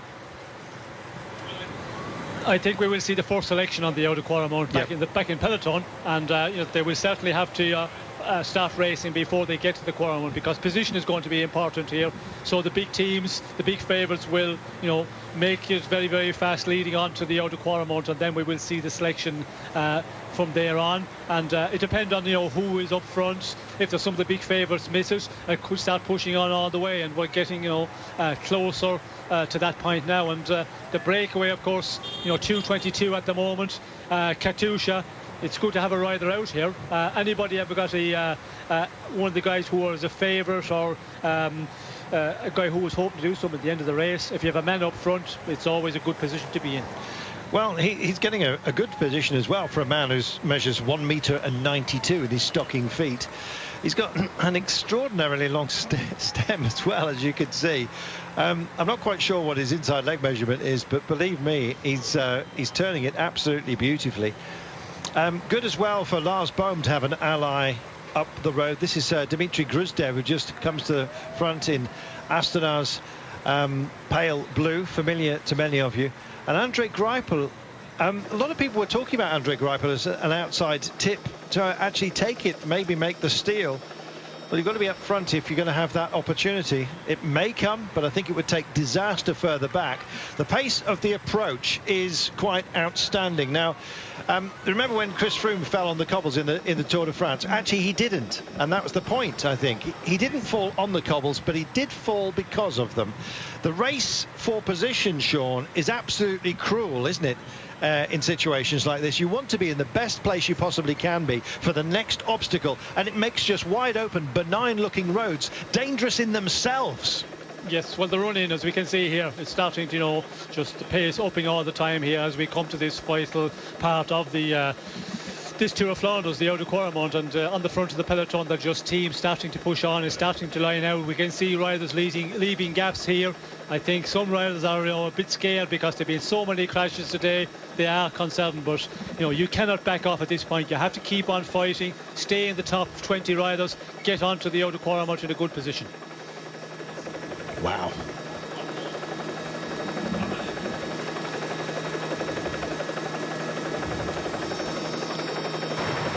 It is a real wrestle down there. A little descent, which is adding a little bit of pace as well, as you can see.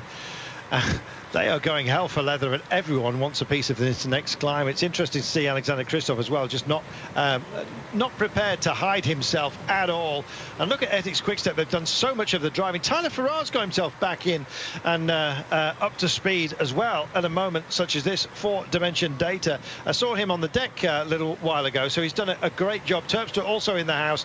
This is fantastic. What approach speeds we've got. Lars Bohm is also here to play, and Tony Martin is doing most of the leading. And here we are, big compressionists. They're going to make the turn.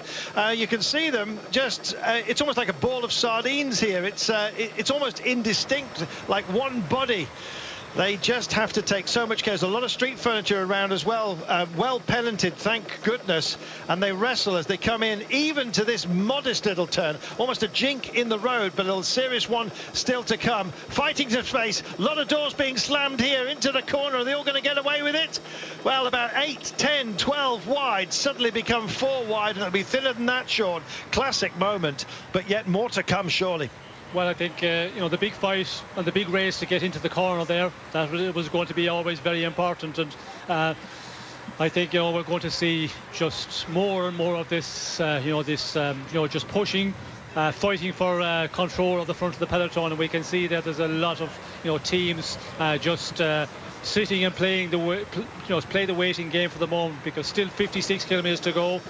We can see now the pace is certainly after slowing down a lot, but what a pace they were doing coming downhill there. They must have been doing 70 plus kilometres per hour. Unbelievable. And great that we've got such great bike handlers, and most of which of course have been sieved out. I guess if you're not, then more ill fortune will befall, I'm sure, some of those who are further up the road. Look how strung out they are right now. The pace is apparently undiminished, and you look up front and that's exactly it. They're keeping the charge on, and they want to make it into this turn and take on what will be this double punch, if you like, the Eau de Quaremont and the Paterberg. Let's talk about the Eau de Quaremont. Second time that they've seen this today, Sean. 11.6% as a maximum, and 1,500 metres of it are cobbled. It's a mixed surface, but the cobbles, well, they'll tell their own tale fairly soon. You can see how slow it is for those who get themselves out of position. You can come in a decent spot, you get trapped on the inside of the curve as those sail round the outside of you, and you're knocked right back, and finally the pace eases for those up front. Cancellara still up towards the front now. He's very much getting himself into a potential pouncing position as the breakaway take it on. Look how narrow it is, Sean, here. They're 1 minute and 57 further up the road. Yes, well, we can see that advantage has come down very quickly. It was over 2 minutes. 1:57 at the moment, and you know, the up in pace, the up in speed back in the peloton has, you know, taken down the advantage to the breakaway very quickly. Now, will we see somebody, you know, really pushing on when we get onto the cobble section of the outer quartermount? The peloton is already on the lower slopes. It is still on the tarmac macadam section, but this is a long one. You know, it's outer quartermount, 1 kilometre 500, and it is a difficult one as you go further up. The cobbles are very, very broken up, and it can be of a one where we could see a lot of riders losing contact out of the main peloton. Well, if you haven't seen this earlier on today, the road itself is a bit of a nightmare. It does have a crown, but you can see heavy vehicles have been up here, and so they've flattened out the edges. So in the middle, there's kind of a hump, if you like, and then two flatter sides to the road. The gullies, not an option because they've got barriers on them, so there's no smooth ride for anybody. This is great effort here, and it's been great to see Andre Greipel doing so well out front. The great man, one of my favourite sprinters on the planet, and as a guy really himself, he's a fascinating character. He bumped into him in Turkey last year, and we shared a lemonade. That's what I told my mum anyway. And he said, so you're the guy who screams a lot. I said, well, only when I get excited, which is quite often when you're on the road, Andre. He was quite pleased with that, thank heaven. And he ignored some of the some of the choice things I've said about him in the past, all with great affection, I assure you. 2 minutes they've got, Sean. That's a handy lead, and there's nothing they can do about it at a moment such as this, as Edvald Boasson Hagen also comes to the front. He's on the left-hand side of the screen, right-hand side of the road, the Norwegian champion, and he's looked very, very calm as well today. Yes, well, he's a rider, you know, experience. He's been in there in that position before, and we can see they're taking control on the front of the peloton with some of their teammates, but also we can see Lotto here, you know, just hanging around the front and just get up this climb, not really push it on at all, because they've got Greipel, and they will hope that this group will stay riding at this pace. That way, the only way the gap can go out front is up with the pace the peloton they're going at the moment. Dylan van Baarle rolled down to the front of the peloton earlier on today. He's up towards the fore again. He thought about wasting some energy and then thought much better of it. And he's backed into the group here from Cannondale Pro Cycling in the lime green. And you've got to just take things at your own pace, but also you've got to take your chances when you can. And why not roll the dice now? Policing duties for some, others prepared to let them go. You've got to pick your battles, Sean. That's the crucial thing on a highly technical approach, which you've got right now. Yes, well, I think the teams we can see here, it's Ethics Quickstep who want to push on, and it's not surprising.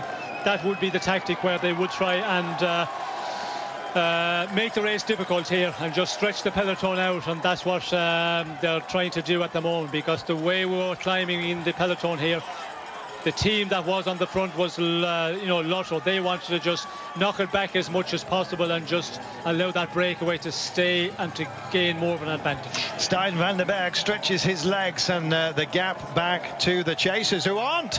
They're having a look at each other now. This is a danger, because if they manage to bridge over to that quality group up front, some teams are going to be alive to that. Lars Bohm doesn't know quite what to do at the moment. You can see a lot of, how can we put this, almost short-circuiting on strategy, Sean, and these are the questions that have to be answered, and correctly, if you're going to make this one stick.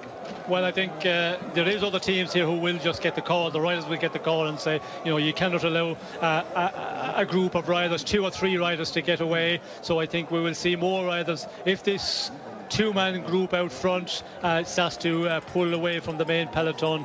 But yeah, that is tactics. You know, different teams have different tactics, and they're all going to try and apply these tactics now, because getting into this 54.2 kilometers, this is where the racing will start once again.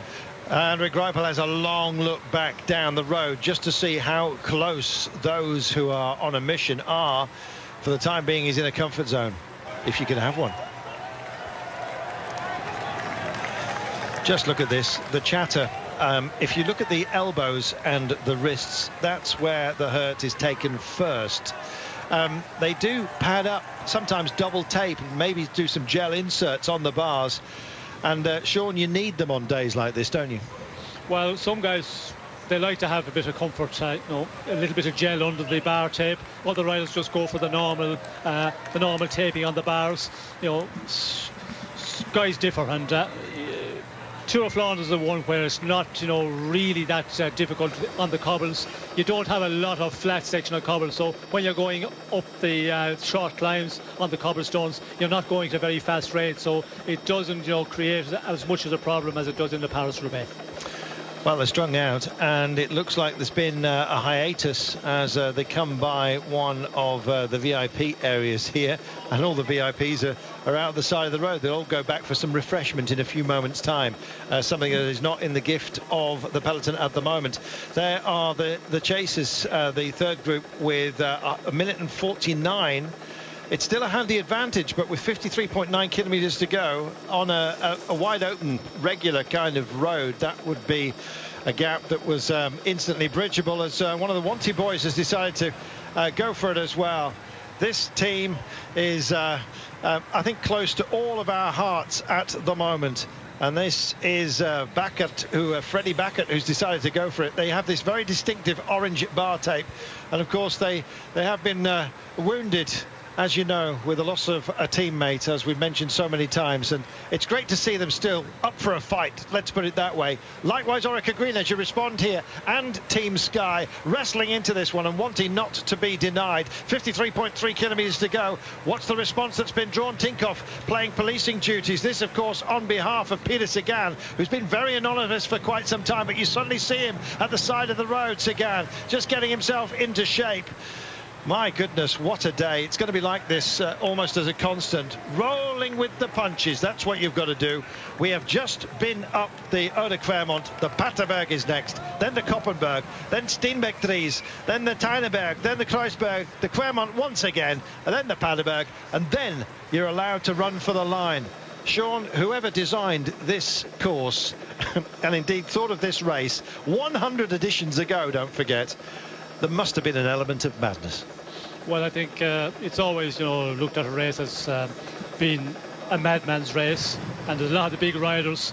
Bernardino in his time, he said, well, the Tour of Flanders is not a race. He said it's more like cyclocross, because a lot of the times we see the riders walking up. Koppenberg was the famous one, and then they used the Paterberg, and of course where we are now, the Eau de Clermont as well. In wet conditions, we've seen many times where riders have to dismount and just walk somewhere before they can get back on their bikes, and it's been made more difficult in the past. We must remember in the last number of years, the Koppenberg, Patersberg especially, you have to do it a number of times in the final. The Quaremont was the one where you did once and once only. Now we have to climb it 3 times, so it's become a more difficult race, and it's a one for the fans to go out there and see the riders going through so many times. It's just been come such a big race here, and it's become a big day in Belgium. We've seen it yesterday, today, the buzz is around. It's almost a national holiday. This will be the last climb of our day, and so this is the first time they have taken this. We've done the Eau de Clermont now twice, but they'll only do this one twice. The Clermont will be 3 times. So here we are, the Paterberg, and it maxes rather unkindly at 20%, and you can see they've actually gone over the most difficult section already. It's only short, but it's far from sweet, Sean, this Paterberg. It is so cruel. Well, it's a really difficult one, and when you have to race real fast to get into it, for the breakaway, they have the luxury of riding into the Patersberg and not having to push it. But we can see here, main peloton, they're racing onto that 60 kilometers per hour, so you have to push, fight all the time to get a good position. As we take the right-hander here back in the peloton, you have to really push on to stay in good position, and then of course you have to get over the Patersberg. You certainly do. There goes Peter Sagan just sailing through your pictures as well. Tom Bonin, haven't seen him for a while, but I'm expecting him to be here. Terpstra is here, so is Denix Debar. What a great result it would be for him if he comes good on this day. There can only be one winner. It almost seems cruel amongst all the cruelty that we're experiencing within this race. And just look at this. Bright sunshine. We're expecting some rain today.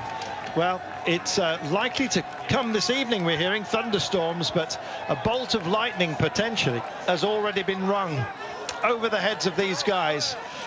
Which of the breaks are going to be the important ones? It's an eternal question, and sometimes if you get it wrong, you can get it very wrong indeed. Save for those who've made the right choice, and they must think that all of their Christmases may have come at once. There's Peter Sagan again, just going through shoulder to shoulder with Edvald Bosenhagen as they sail by our pictures right now. 50.8 kilometres remaining of this day. It's still a long, long way to go, Sean. Yes, it is a long way to go, and back in the main peloton, nobody wants to commit here. We can see, Trek securing the pace there on the front, and we can see Cancellara very much to the fore there. We can see Geraint Thomas also from Sky, and there's a little bit of just marking here. We could see the rider Stuyven actually was the one who was also on the front there for Trek. So nobody committing at the moment, nobody putting a teammate on the front and trying to split it here, but still, you must remember, still 50 kilometres out. I think I've just seen Scott Thwaites as part of this front group as well. I say a front group, but honestly, it's spread almost down the entire length of this climb. At least they're together. But good to see the hard man who was runner-up in Samin. We remind you, the 26-year-old from Bora Aragon, also very much engaged. This will feel like a holiday for them later on, Sean, when finally they've dealt with the Paterberg. But the pace is likely to be very, very high. How many do you see contesting it at the end? We always talk about a handful here, and we were trying to cast our minds back to think when there was more than, let's say, 10 riders who were involved at the end. It's a huge rarity. Well, we can see there's a lot of riders here all the time, and considering we have had a very difficult race, but the conditions are always very important. When you have a dry day, it always keeps a lot of riders in very, very close to the end. But the next time on the Outer Quaremont, that's where Cancellara has to hit it, and can be guaranteed, like with a team of Cancellara Trek, they will commit themselves.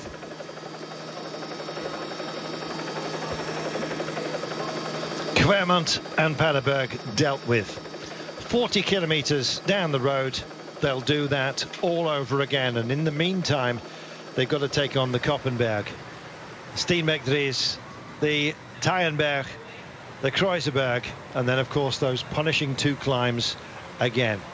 Dylan van Baarle, here he is, out and indeed making a nuisance of himself, and we like that.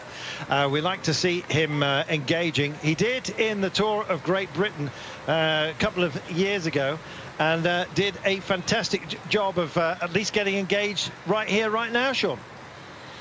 Yes, well, I think the riders, they have to try and get out of the peloton, and we can see there Van Berg and Van Baarle doing exactly what they need to do, try and get out of the peloton, and they have actually done that, but their advantage is a very slim one, and that's going to be the difficult part, because back in the peloton there is going to be no real slowdown from this point on, and unless you have a minute and a half, 2 minutes going on to the Outer Quaremont for the last time, it's going to be difficult to see them making it over the Paterberg. And unless you can make it over the Paterberg, when you have to ride out front with just two riders against the big teams and the big favourites coming up from behind, it's going to be a real big task for them to manage.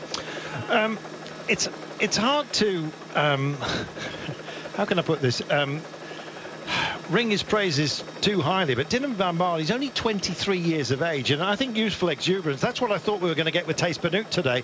Well, why not Dylan van Baarle? He took that stage in the Tour of Britain 2 years ago when he was just barely out of being a teenager, and he was a great talent then, and he remains one clearly today. Sprightly, he's been given the go-ahead by Cannondale to go for it. I don't think they've got any other option other than Dylan van Baarle. So for him, this is a major move to try and bridge over to these guys.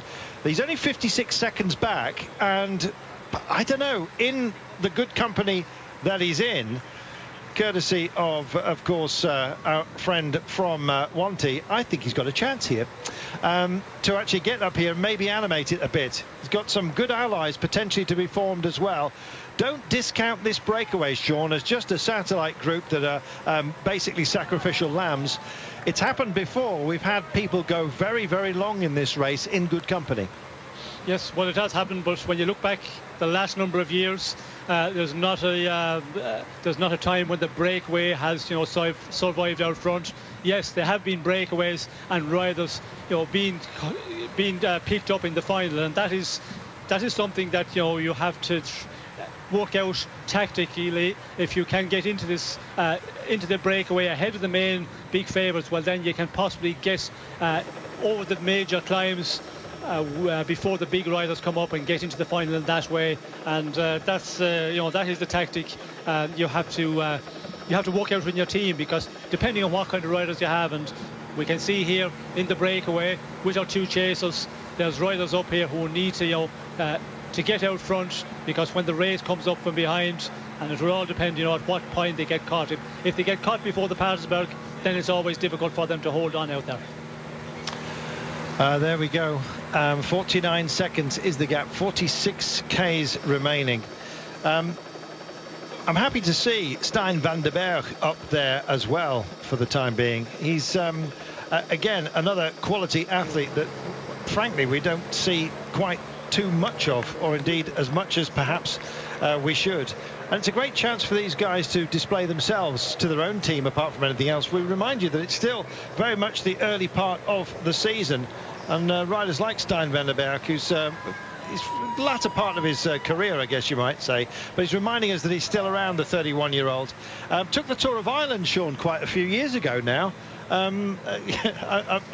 know that always rings large with you for natural reasons, but Gent-Wevelgem, he was fourth last year, so he can go for it. And here's André Greipel also deciding he's absolutely had enough of passengers, and he's going to have at least a think about it today. And why not? What else have Lotto Soudal got? Well, they've got Pim Likdaert. They haven't got Thijs Benoot. Jurgen Roelants, of course, but André Greipel is having some fun potentially with us, Sean. Well, I think it is time to do something here. He's in a really good position, but they're not really pushing on in this breakaway. They're riding along there. Nobody is wanting to commit and push it on, and they need to do that. So Greipel decides, well, the best thing, go out here alone, attack, and maybe another rider come with. But you have to keep on pushing.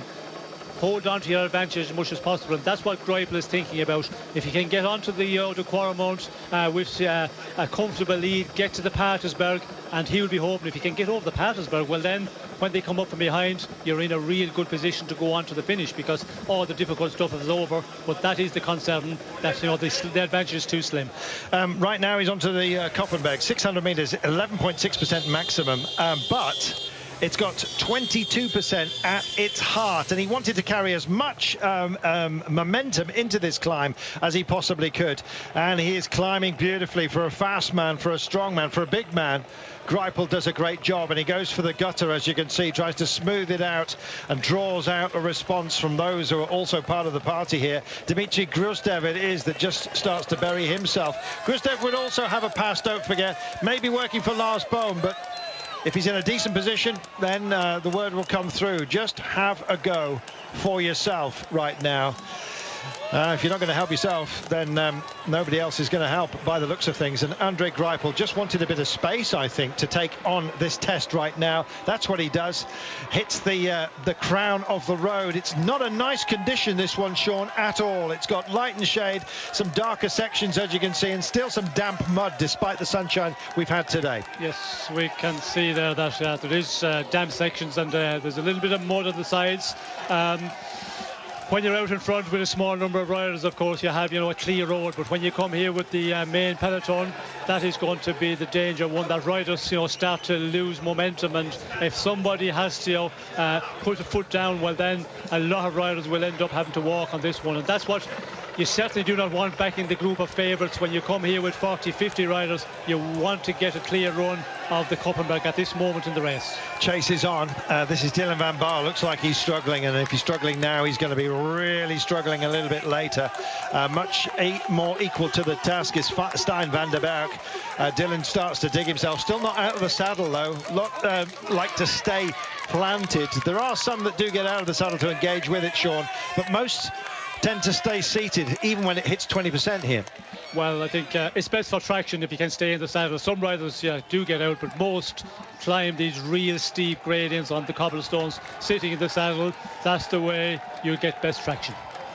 There we are, and suddenly a bit of respite, but honestly, every single one of these climbs comes as a hammer blow, and it's a heartbreaker for many. And as you can see, these are the elite of world cycling, and so many of them, Sean, are struggling. Well, I think it's normal at this point when you have over 200 kilometres done, the way they have been racing since early morning. A lot of riders, feeling the effects, and when you get onto this gradient, it's just this fittest will survive. Lars Bohm looks great. Sagan out of the saddle, looking like he's starting for the first time to just suffer ever so slightly. But good to see Lars Bohm very much engaged with the party, let's put it that way. Here he comes, looking further back down. This is the group of the absolute favourites, and Peter Sagan wants to latch onto this because he knows almost instinctively, likewise Cancellara, that Lars Bohm has got some strength, and it's strength worth following and trying to replicate. There goes, of course, Edvald Boasson-Hagen through into the space as well. Big shakeout here, Sean. Yes, well, there is a stretch starting to appear in the peloton. We can see a lot of the big favourites there very much to the fore. We could see Cancellara, Sagan very much close together there. Boasson-Hagen also there. We see Tom Bonen also going through a little bit further back, but no major gaps. I think there's a lot of riders going to end up in this leading group as we come off the Koppenberg. There we are. Oh, we've had a backup as well, and that's some dismounts as a result. That's Puccio for Sky, just trying to get himself clipped back in, but they're just going to have to start shouldering the bike and running for it. And the more that do shoulder the bike, the less chance there is for those others to get around. And we've got a stall, Sean, for the first time today. Yes, well, I think if you're in that position in the peloton, there's always a high risk of somebody, not being able to make it. They just, slip a gear, and suddenly, they have to put their foot down. And as I mentioned a moment ago, it's going to happen. And when you're the further you're back in the peloton, the greater the possibility of that happening is. There we are, and it all makes for gaps, and they're starting to open up like fissures at the moment, as you can see. So we've got some pavé sectors to play with as well. Time for the favourites to show their hand and get going. And you saw Lars Bohm was the first really to reach out for glory amongst that very select group. It would be fantastic if Bohm can do a job here. Pollitt, Greipel though, Viti and Clays on your screen right now, and putting something back into the legs before they take on what is the Maria Bortstraat. 2 kilometres of pavé coming up fairly shortly.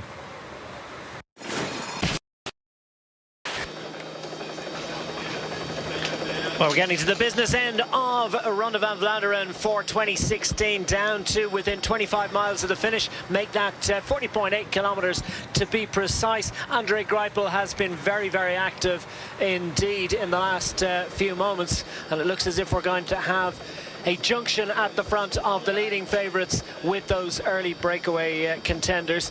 And I suspect we're going to have an awful lot more activity coming up very shortly. We've had plenty of activity on Twitter. Thank you very much for your kind messages. Hashtag Home of Cycling, at DQ Sport for myself, at Carlton Kirby for the man at the finish line.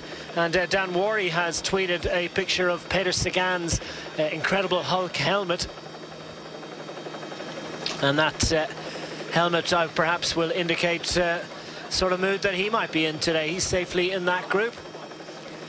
Well, earlier on today, we've had a couple of crashes when the group was at its biggest, and the one coming out and missing out on this one in a big way was Demar of Française des Jeux, and then a little later on, Greg Van Avermaet from BMC was one of several riders from that team to go down and to be injured. Schär as well, his teammate, also stayed down for quite a long while. Daniel Oss we see standing up there. He managed to get back in, and he's, well, one would expect the team leader for the BMC team at the time. But disappointment, massive disappointment for Greg Van Avermaet.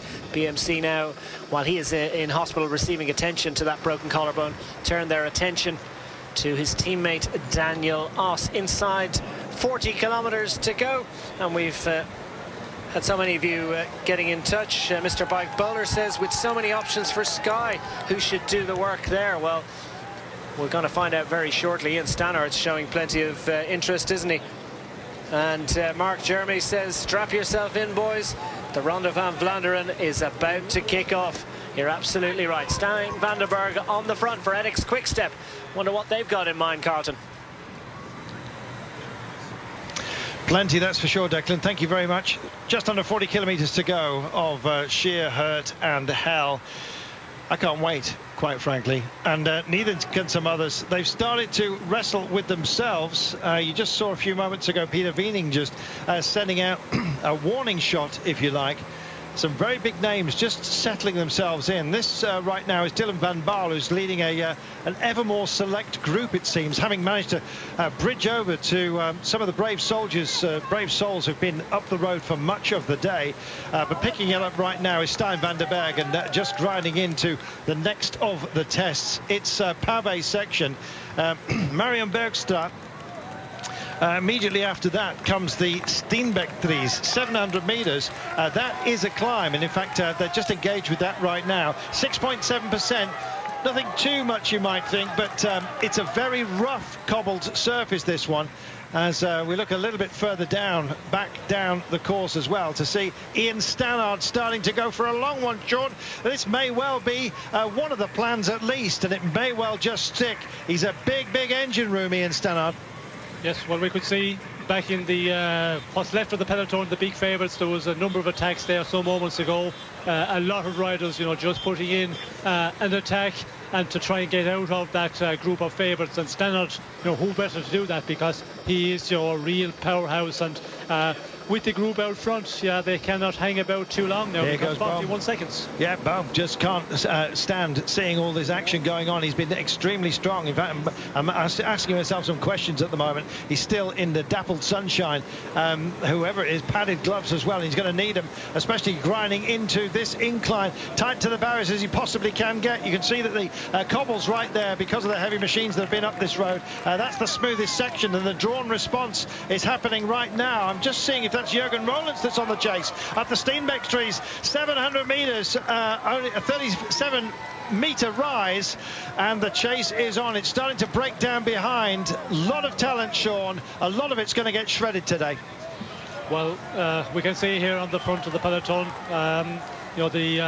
it's starting to stretch out, gaps starting to appear, and it is going to start to get shredded. Break up is going to be, and when somebody really puts in a big attack, well, that will just, peloton will explode totally. Forgive me, that's of course out front, and it's our friend Dimitri Gruzdev who's just sailing into the curve right now. 38.2 kilometres to go. Who's he drawn with him? Well, a whole section, and in fact there's a regrouping here, Sean. The gap's almost been knocked out of today. Yes, well, there is riders managed to get back in to make contact with that group, but again, when you have to get in a big chase, get back into the group, the next time you're going to pay the price, and that is going to be continued on. The moment we get onto a difficult section again, we will see losing riders big time out of this group of favourites. But the favourites are at the moment just riding along here, waiting, not getting involved, not putting their team on the front for the moment. And you can understand, still 37.8 kilometres to go. It's a long ways to the finish, and everybody afraid to take it up that bit too early and commit with some of your teammates. That's truth, Sean. We're looking at probably about 40 riders here of great quality. It's always the case, isn't it? You get this sifting of talent, and right now up towards the front of those who are still in this race, of course, Greg Van Avermaet not part of it. Bergot out as well. Chase Benoot is not here. Arnaud Demar is not here. You've got the usual mixture of strong men and quick men, and some with a little bit of both, and still we can't answer the question who's going to win today. But Fabian Cancellara is in a great place to make it 4, but will he be allowed to? Peter Sagan just rolling to the front right now, bringing the rainbow jerseys up there. We saw of course Lizzie Armistead doing such a fantastic job of a world champion's performance, and it may well be Peter Sagan, who's on stellar form at the moment, does it after his exploits in Ghent-Wevelgem not that long ago, of course.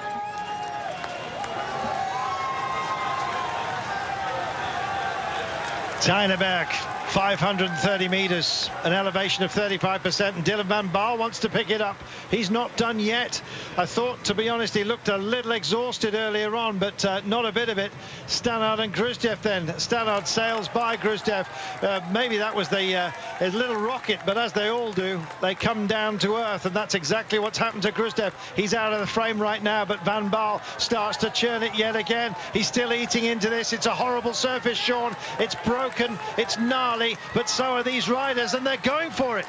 Yes, well, they are committed. They're in a position. 50 seconds, it's a nice advantage, and if it continues as it is back in the peloton of chasers, they're not really pushing on here. Stannard, of course, he is in a position now where he has to try and make it across to the number of riders out in front, but again, we can see back in that peloton, it's a little bit of a downtime for the moment, but it cannot go on for too much longer. This is another chasing group you're looking at right now. They've broken all down the mountain, and it's hard to figure, to be honest, which is going to be the move that actually makes it, but there's so many good riders here, including Martin Weinitz, of course. 36.5 kilometres to go, 50 seconds the gap, back to the fourth group, 1:14. They are groups, Sean, and they may be significant here as they almost tag the camera bike and are forced to move to one side. Oh, goodness me. Well, they do make it by, and make it by safely, but Trek also in the house, and Tinkoff don't want to be denied. Not necessarily all about Sagan, but some hard work to do, and you can see what a grind it is as Stein de Volder, one of the greatest men to grace the cobbles, is still engaged today in the hurt, of which there's 36.3 kilometres left of it, Sean. It's never ending. Well, it's a long one, and at the very end of this race, that's where it gets more difficult. Combination of kilometres, time on the bike, and this is the most difficult part because the hills come very close together, and we can see, a group trying to get out of this main group, and that's what we're going to see. Some riders, tactically, they want to move on, get out of the main peloton, and we've just seen a second chasing group form at the moment. Rollins looks spent as we catch up with the remainder of this group. Just got past Mesgets, and there is Sepp van Mark, the eternal heartbreak, I'm afraid, of Sepp van Mark. Will it go on? Well, we'll see how he manages to build something out of this one. The Tynenberg, by the way, is said to be Tom Bonen's favourite climb. He's obviously a sucker for punishment. He always seems to go well on it. I think he just likes the fact that others seem to suffer more. But then again, we'll see whether Tom can get himself back together. Etixx Quickstep, I think, are possibly in the hands of Stibart and Terpstra. They did a lot of work earlier on, Sean, Etixx Quickstep. Did they do too much?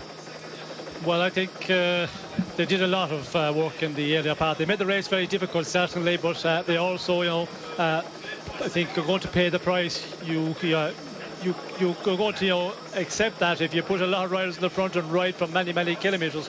But it's going to be a one now. Can some of the riders finish it off? And it's certainly made the race really difficult, and we're seeing the results of that. Lots of small groups getting out of the front end of the peloton. So that tells you maybe the big favourites haven't got as many teammates around them because the race has been difficult earlier on, and it's Etixx Quickstep who have, contributed quite a lot to that. Very much so. And just looking back down and through this group, and they all, well, calling for relays, Cancellara. Come on, let's all do some work and make this one stick. Well, Cancellara is good at this sort of thing, and he's good at drawing effort from other teams, and he seems to be a sort of patriarch of cycling. I've seen Nicky Terpstra in a very good place as well. The Dutch champion, the Netherlands champion, also looking reasonably fresh. But this group that we're focusing on right now, Sean, with Cancellara, with, of course, Peter Sagan, it's almost dangerous because of the level of talent that's within it. Well, it's always... They're dangerous to each other, I mean. Well, it's always just a problem. Who's going to, take up the chase? The favourites themselves, do they start to ride as well? Do they just allow the teammates to do it? And we could see, for Cancellara, Stein de Volder there, who's the one who's trying to keep this group moving along. The advantages are not out of control at the moment, but it's coming to the point now where they have to show their hand. Cancellara will have to really push on in the next difficult sections where it's on the climbs. He has to try and open up this race. It is still bridgeable. We've seen Cancellara of very recent. He can ride across through groups at such a rate, but he is going to have at some point, as we get to 34 kilometres to go, it's still possible, because there is quite a bit of kilometres, quite a bit of road to be covered yet. Pollitt, Van Hoek, and of course Stannard, and check this out, goes straight round, has a look into the face and said, who's capable of coming with me? And it's Pollitt. Stannard is on a mighty day today, Sean. This is great. Well, it's a difficult one, because he is having a real difficult ride to get across to the front group here, the breakaway, and that is going to take a lot out of him. It's going to really make him pay for it in the end. He has to be really on a super day right across, if he gets across to that first group, and then to have enough. But as we can see here, this group is coming up with Cancellara and the other favourites, so not possible for Stannard to hit it across quickly. Well, with the pace as it is today, you get the feeling that you're going to run out of personnel ultimately, and then it's going to be a real star selection. Stellar, you might say. And when you look at this group that's just approaching right now, they still look easy and within themselves. Cancellara is about to lose his last remaining soldier, if you like, that's been engaged in the trenches with him today. Little toot on the water, almost as an excuse for not engaging too much hard work. Terpstra sails by. Been impressed by Terpstra and Lars Bohm today. And I am cycling as well. I'm waiting to see if Henrik Hauster's still in the house today. Old stager that he is, 33 years of age, I think he is right now, as we hit the 33.3 kilometres remaining. My goodness, a minute and 5 now between the lead and the secondary group after that little regroupement, Sean. Yes, and we can see there, there's groups everywhere on the road at the moment. The groups trying to chase, trying to make it back in here. We can see there, I think there's a group coming up from behind here that's going to join this Cancellara group, but it's going to be a difficult one. When you have to make a chase after getting dropped out, it's only a matter of time. The next one, you're going to be out the rear door once again. What a day. And we've still got over 30 kilometres of it left. Enthralling.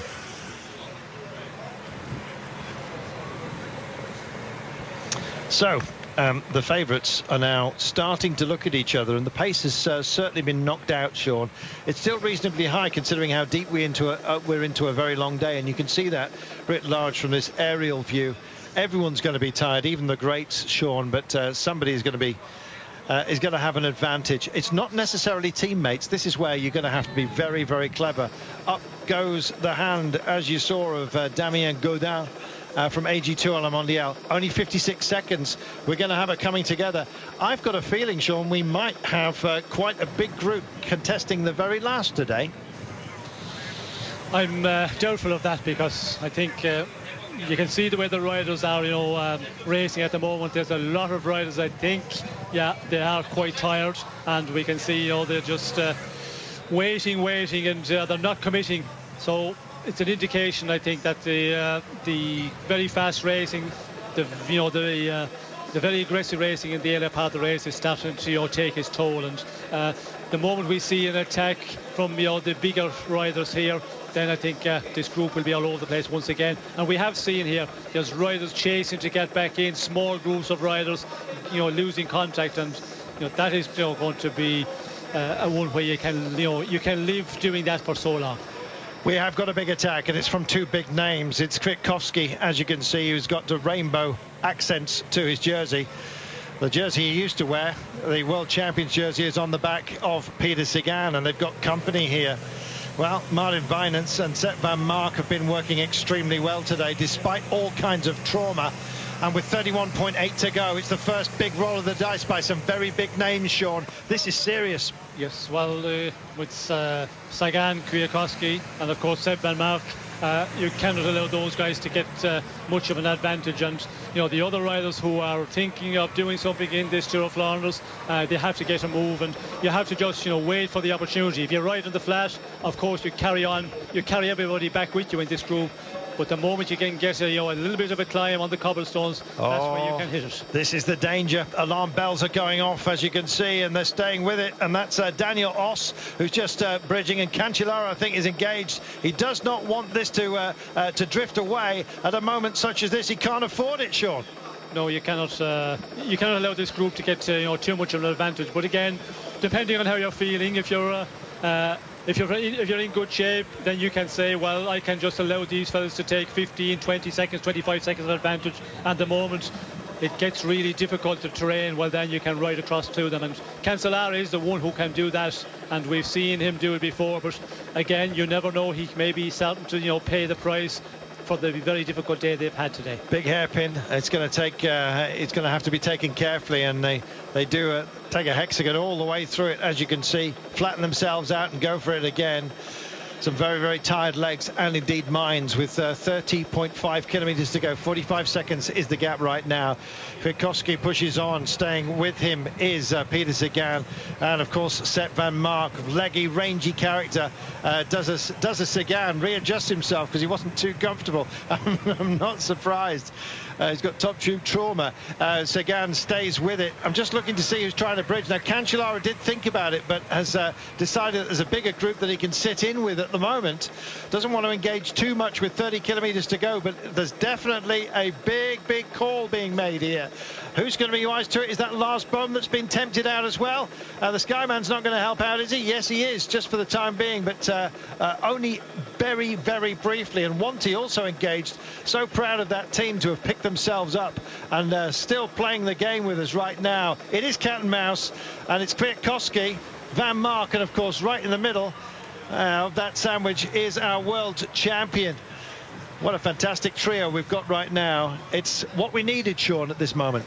Well, that's certainly the race was starting to get a little bit boring, considering we had such an exciting earlier part, and that is always very difficult for the race to continue at the pace they were going in the very early part of the race today. So it was inevitable there were going to be a bit of a downtime, but now Sagan, Kwiatkowski, Van Mark has committed herself. We also see another group coming across. There was a Sky rider there. It looked like Geraint Thomas was a rider from Astana. So yes, Sky are starting to, again, numbers, you can do that, and we did talk about that in the earlier part of the day.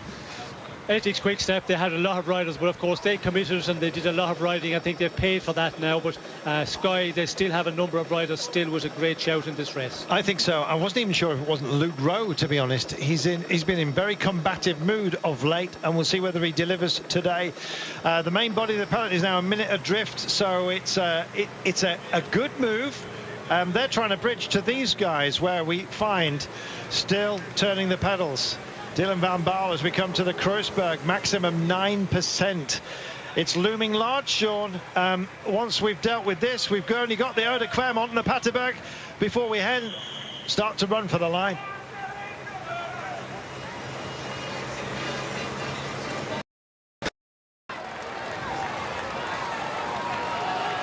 .7 kilometers to go, 41 seconds the gap to the Sagan chasing group, and as you can see, about 25 seconds further back, some other big names, including Fabian Cancellara, who thought about making the bridge and is being lent on at the moment.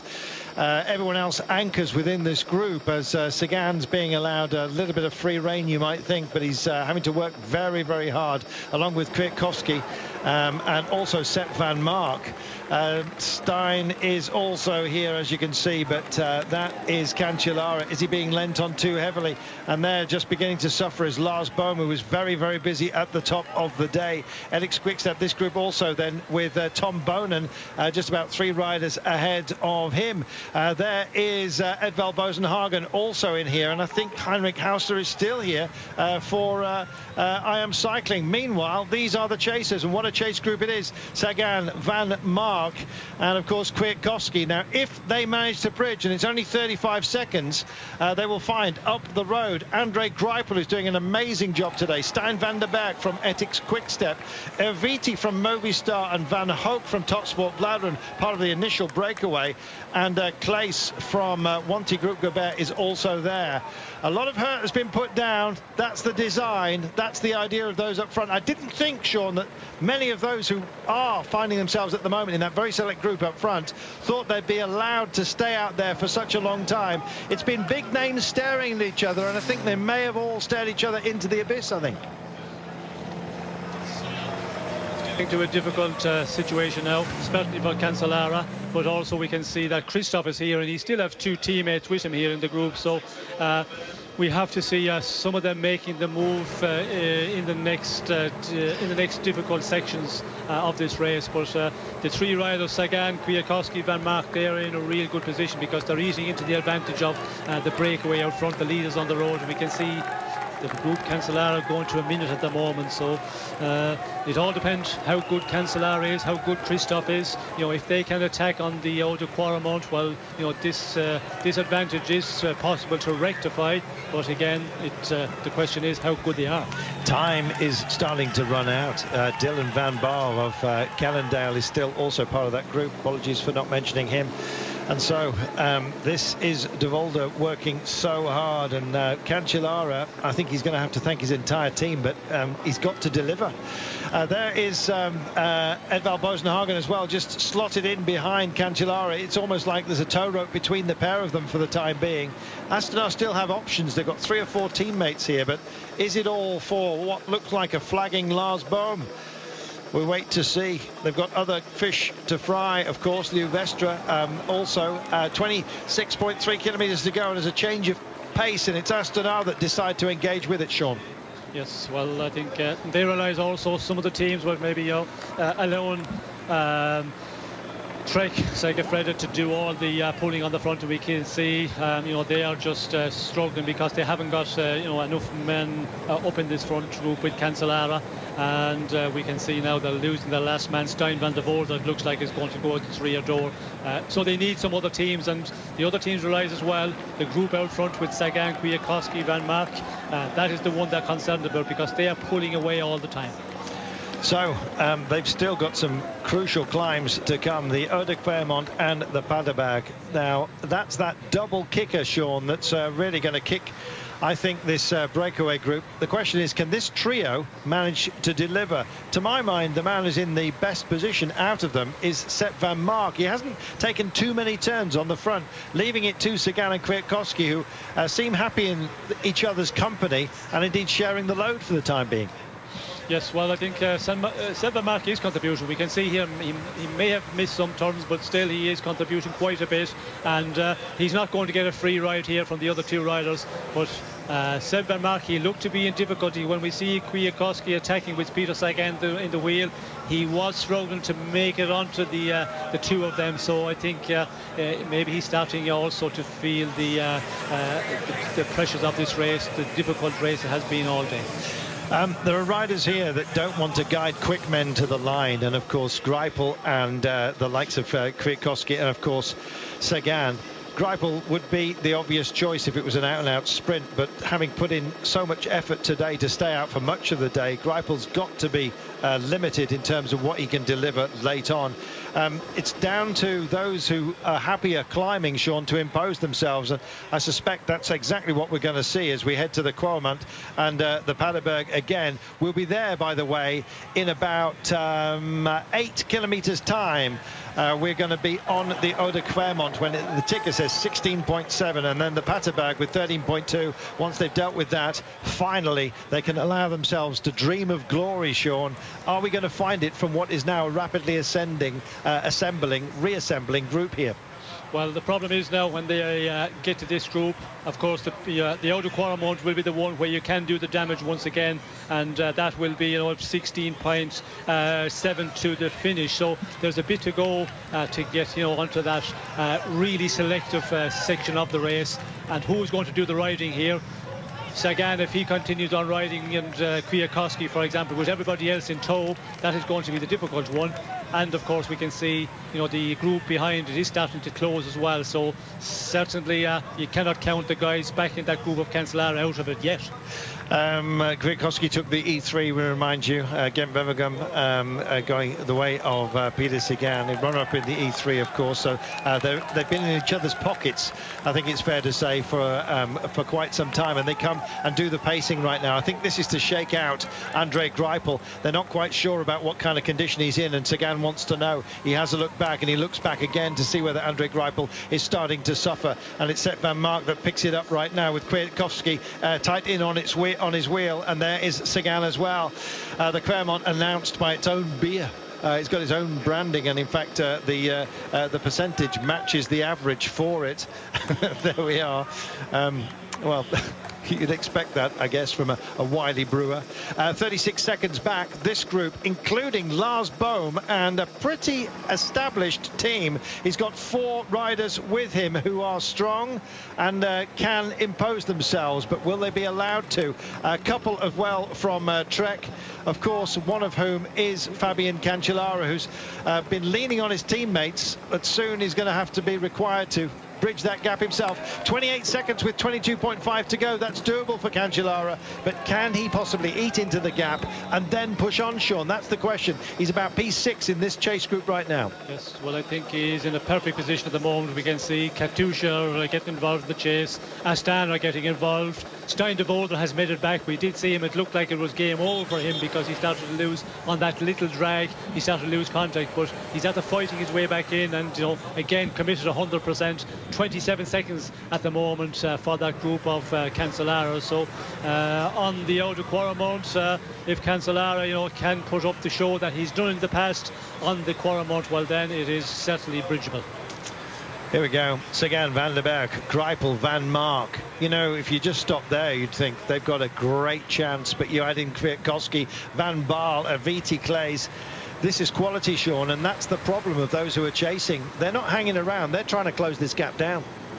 Yes, well, we can see here, you know, this group of riders are, you know, getting, I think, getting going faster. We did see for a while, you know, to get them organised, it wasn't happening, but now they're really moving at a fast pace, and the ticker is telling us 25 seconds for the moment. But up front, you know, on the outer Quaremont, it depends on how good Sagan is, Kwiatkowski, Van Mark, of course, and is there somebody else who have been out there in the break? Van den Berg has been out there for a while as well. He's a rider that has been in the final of this Tour of Flanders a number of years ago. So it's going to be the battle now, you know, against Cancellara to make it across. Will he be able to do that? That is the question. Gap just extends ever so slightly by 3 seconds after they'd had sight of them. I think they eased up.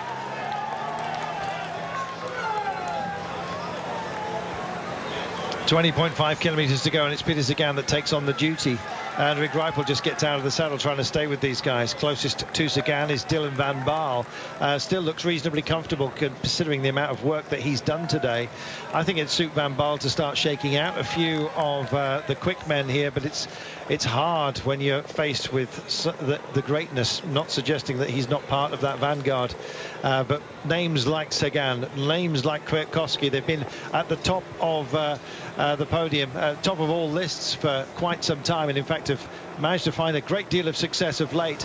And they've got less than 20 kilometres to go now, and it's 27 seconds the gap, and we're starting to head for our big climbs. So introduce yourselves, why don't you, to the Eau de Clermont. These are the approaches, the footlands, Sean. They're going to make the turn, and then they're going to test themselves, and I suspect they're going to test this group as well.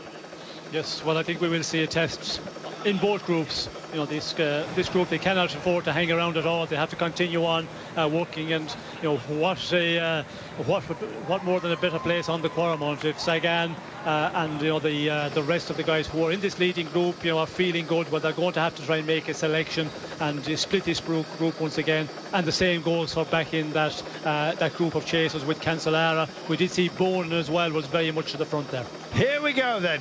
We're turned into hell. We've turned themselves inside out as well, they feel like. There's been several loops. It's spelt doom for plenty, and right now it's about taking on this for the last time, this double punch. The Eau de Quermont beckons, after it the Paterberg, and then once you've dealt with that, the very last nasty spiteful climb, there's still 13.2 kilometers of open road with some descents as well, where the likes of Cancellara can break the hearts of all of those around him. He sits at 29 seconds at the moment, and he's been saving his energy. Unlike these guys, they've imposed themselves, Sean. I don't think they had that much choice in it, some of them. Maybe sent up the road as speculative riders, but now all of a sudden find themselves with a great possibility of glory.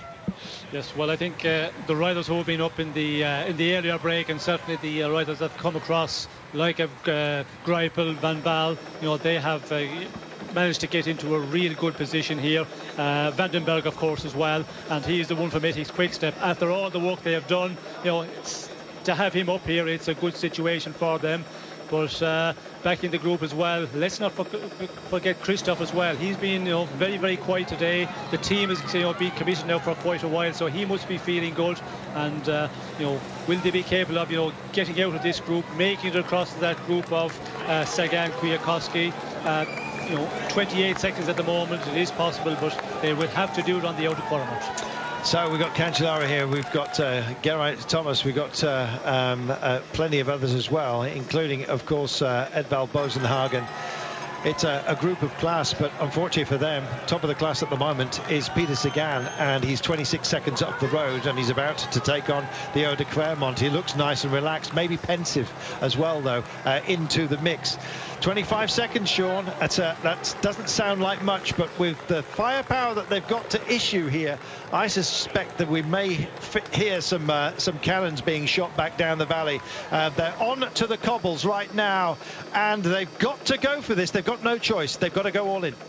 Yes, well, we can see here Sagan is the one who's been securing the pace before we got on to the cobbles for quite a while. You know, everybody else just wants to follow, and we can see there's Kwiatkowski who is following, then Van Mark, and they are the riders, the three riders who have come across of late, and they are the freshest ones you would expect. And then you look at Vandenberg, he's made a big effort out front, but the guys who have been out there for longer, I think they're going to start paying the price here on this Quermont, and if not, certainly on the Patersberg, the final one, because the steepness there will start catching out some of those riders that have been out for a long time.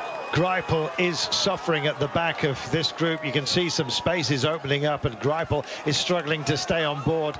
Camera switches rather cruelly, and you'll wait to see him come round the corner with his red livery jersey, and we wait and we wait and we wait. Oh, and Greipel's popped, I'm afraid. Oh, and he's been reabsorbed, and here they come. Everybody's there. Greipel goes backwards and Cancellara goes forwards. You've got to pick your moment and then go for it. And what a superb piece of timing that has been by Cancellara. 17.4 kilometres to go. What a time to impose yourself. The Paterberg beckons after this, and Sagan, I think, knows he's got company, an elevated company, as well as Nicky Terpstra also joins the fun. This is great.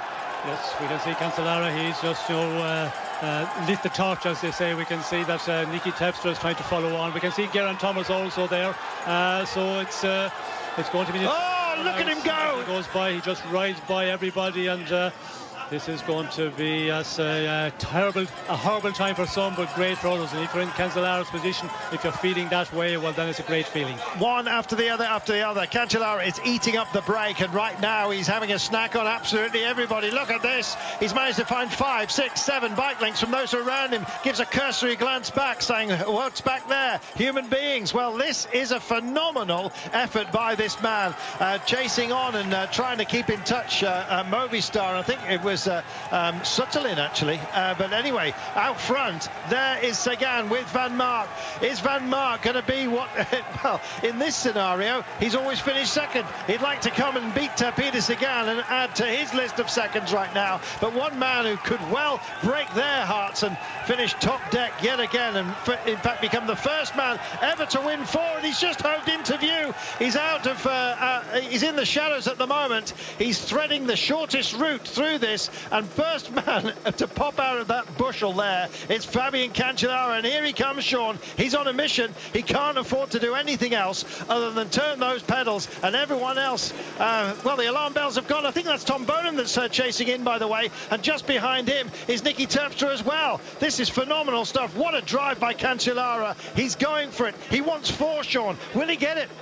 Well, he's going to have a difficult one. We can see, yeah, he's quite a bit of ground to make up on the two leaders, Van Mark and Peter Sagan. But we can see there, Ethics Quickstep pushing on. It looks like Stein Vandenberg, who is really digging in, trying to get Terpstra across to get onto the wheel of Fabian Cancellara. I think you're right, and there is Peter Sagan with Sepp Van Mark. Now, he knows there's trouble behind, and he knows he's got to go for it. Takes a drink.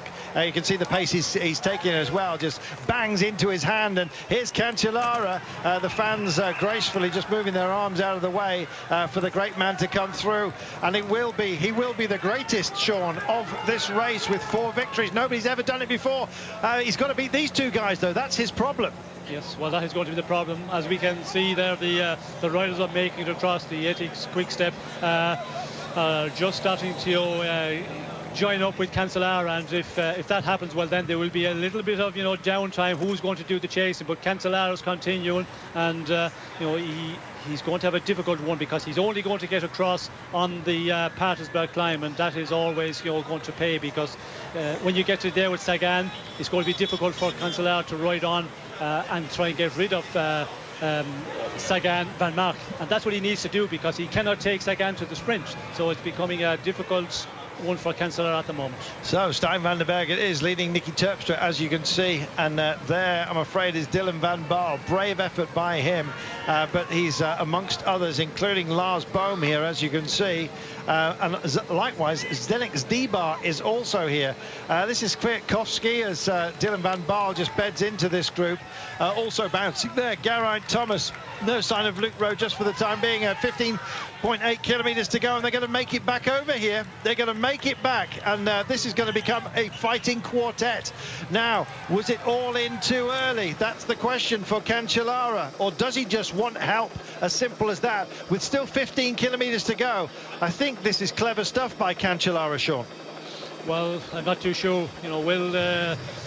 Will the riders that are joining up with him, continue or be able to chase? That is the question now. And we can see there Viti, and he is being out there all day. Kleiss also have been in the chase for a long time. So those riders, I think, are getting pretty much at the end of their energy. So it's going to be up to the Ethics Quickstep rider. We've seen him in the past.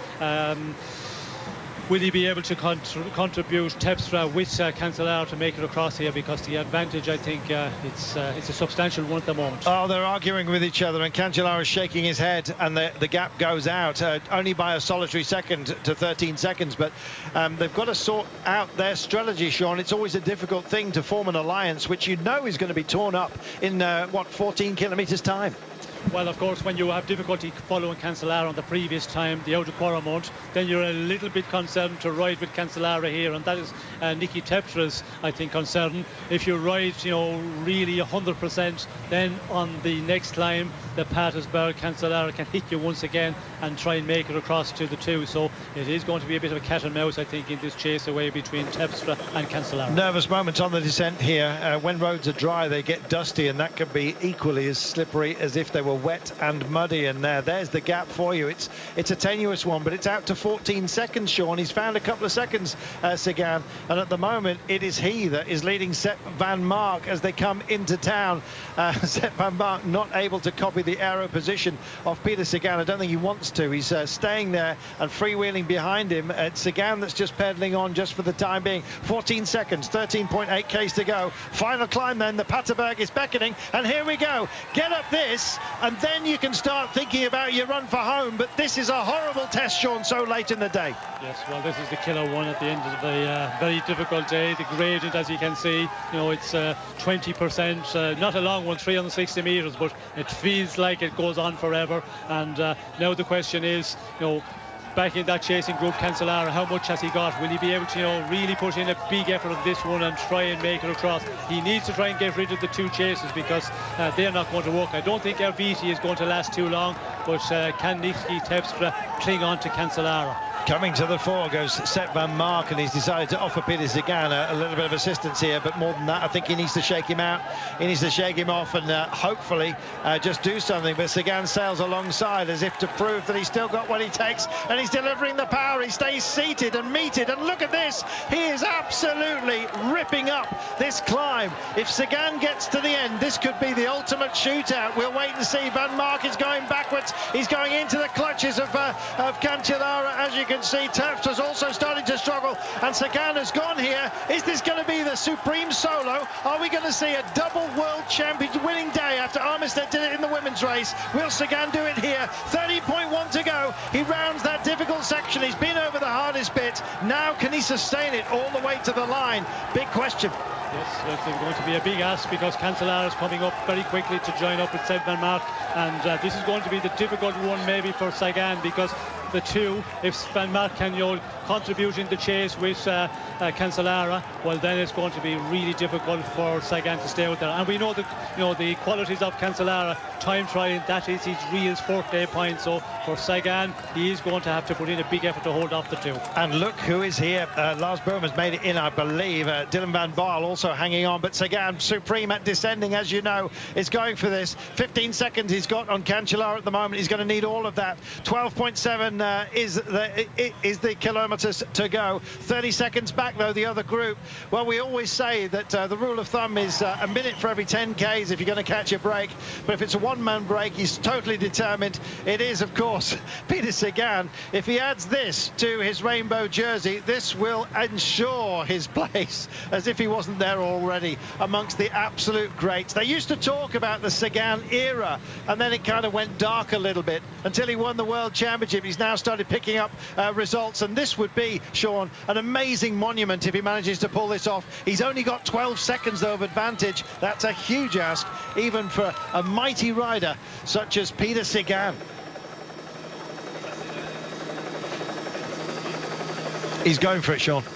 Well, you've got to go for it. You just have to pull every bit of energy out there and try and hold on to this slender lead. 14 seconds. It is growing, and now it's a question of freshness. How fresh is Cancellara? How fresh is Peter Sagan? And of course, Peter Sagan, he has committed quite early. He's been out there for longer than Cancellara, and we can see Cancellara, he's going to get into the time trial mode.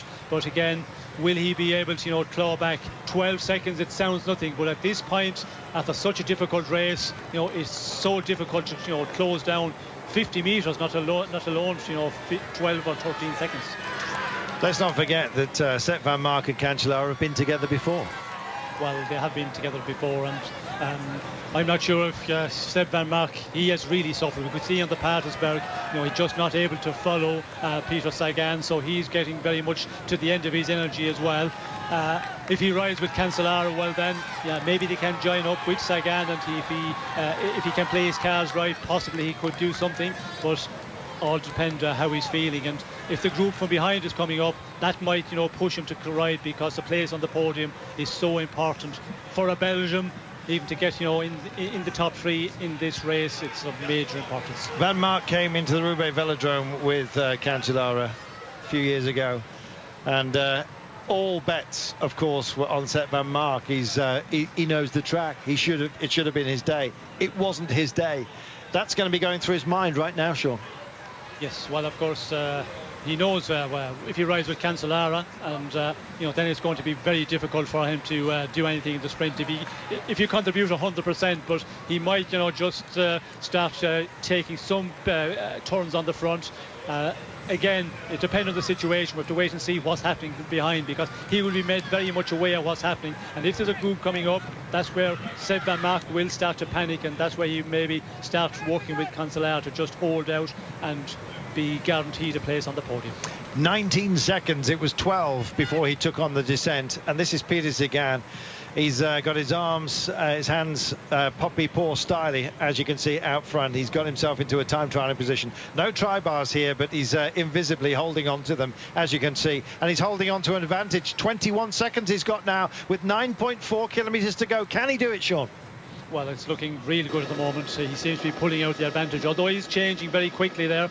But again, it is growing in the right direction for Peter Sagan. It looks like that, yes. he is not struggling to hold on to the look at this. Van Mark does not want to offer up the chase, and Cancellara rolls through and begrudgingly takes it on. Cancellara, of course, aware that Van Mark has got a decent finish on him as well. He plays cagey occasionally, Van Mark. He's been beaten in the past, of course, as you know, at Roubaix by Cancellara. But this is Sagan. He's got 20 seconds now. Is it enough? 19 now. The gap's starting to come down. 18. Oh, this is almost cruel, Sean. Does he want them to join him and then go for a shootout to the line?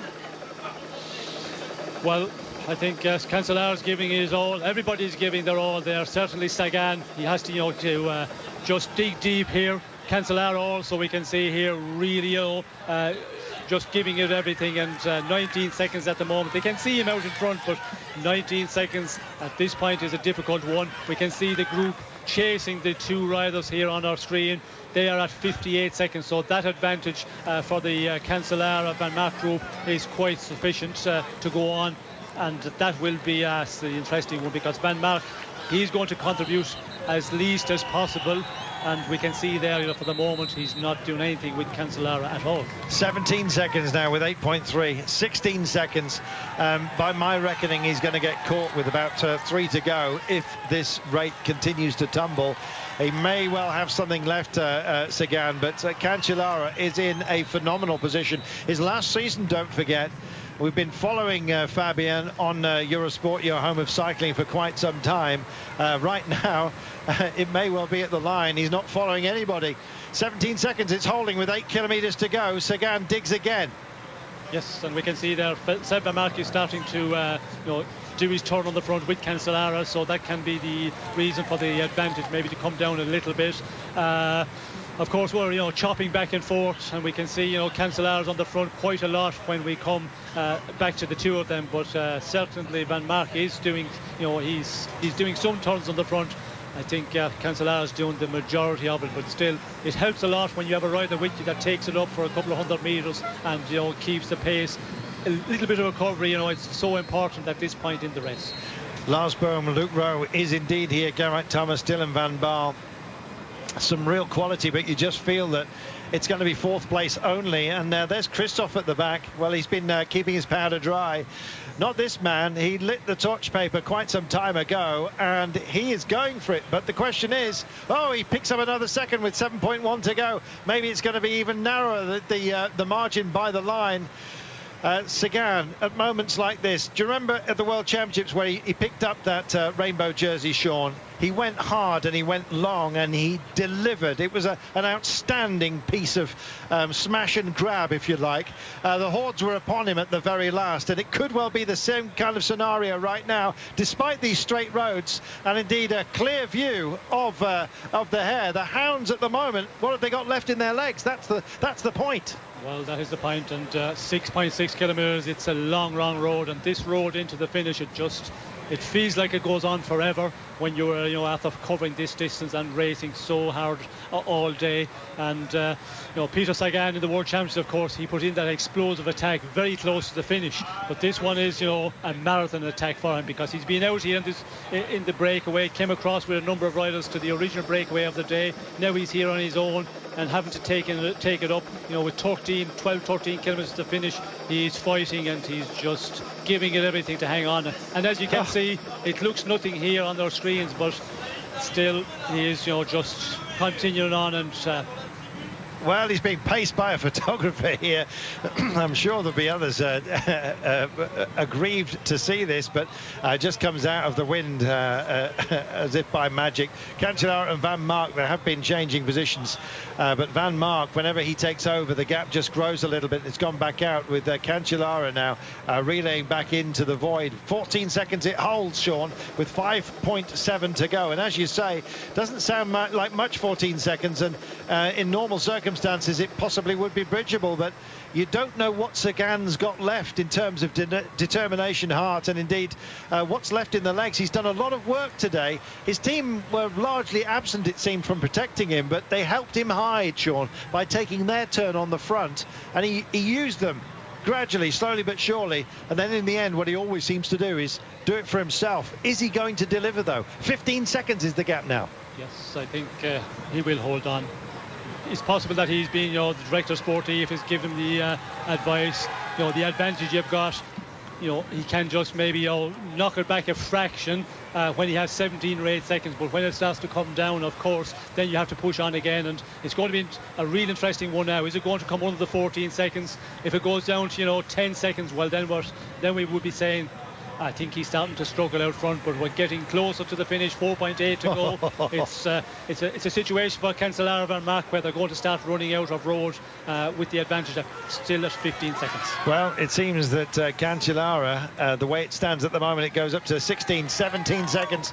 It seems that Cancellara is not going to make it. An unprecedented 4 victories in Flanders, and of course his career, he's declared, is drawing to a close at the end of this season. Sepp van Mark will race on, but he's a big man with a big heart, and but is it going to be minor places for him today? Remains to be seen. Bonen, Os and Lutsenko, you're looking at them now as they go under this 5Ks to go banner. 18 seconds is up to now, and now we start to believe in Sagan's capabilities of delivering this. Such a tenuous margin. We thought that Cancellara would be in closing mode. Well, so it has proven, and these guys, I think, now know that this day is not going to belong to them. Unlike Peter Sagan, well, who said the rainbow jersey was a curse? He started winning with it, of course, and it could well be that we get world champion winning the women's race, world champion winning the men's race, and right now that looks like exactly what's going to happen. 18 seconds is the gap as we go up to 3.7 kilometres from home. That says 4. It's a little less than that. The airbridge man has placed it in the wrong place. In the right place is Sagan. He's going, Sean. He's bidding for glory, and Cancellara must surely know that he's got a lead weight, an anchor on his back in the form of Sepp van Mark, who's not going to be given to help out too much here, surely. 20 seconds now, Sagan. 21 seconds, 22 seconds. It's extending, Sean. Yes, well, I think Sepp van Mark is giving his all. What he's got, he's giving here. I know with Cancellara, it looks like that he's not maybe contributing, but he is. The last number of kilometres, he's been really giving very much. I think he's all. But Sagan, it looks like he's too strong for the two, and that is something.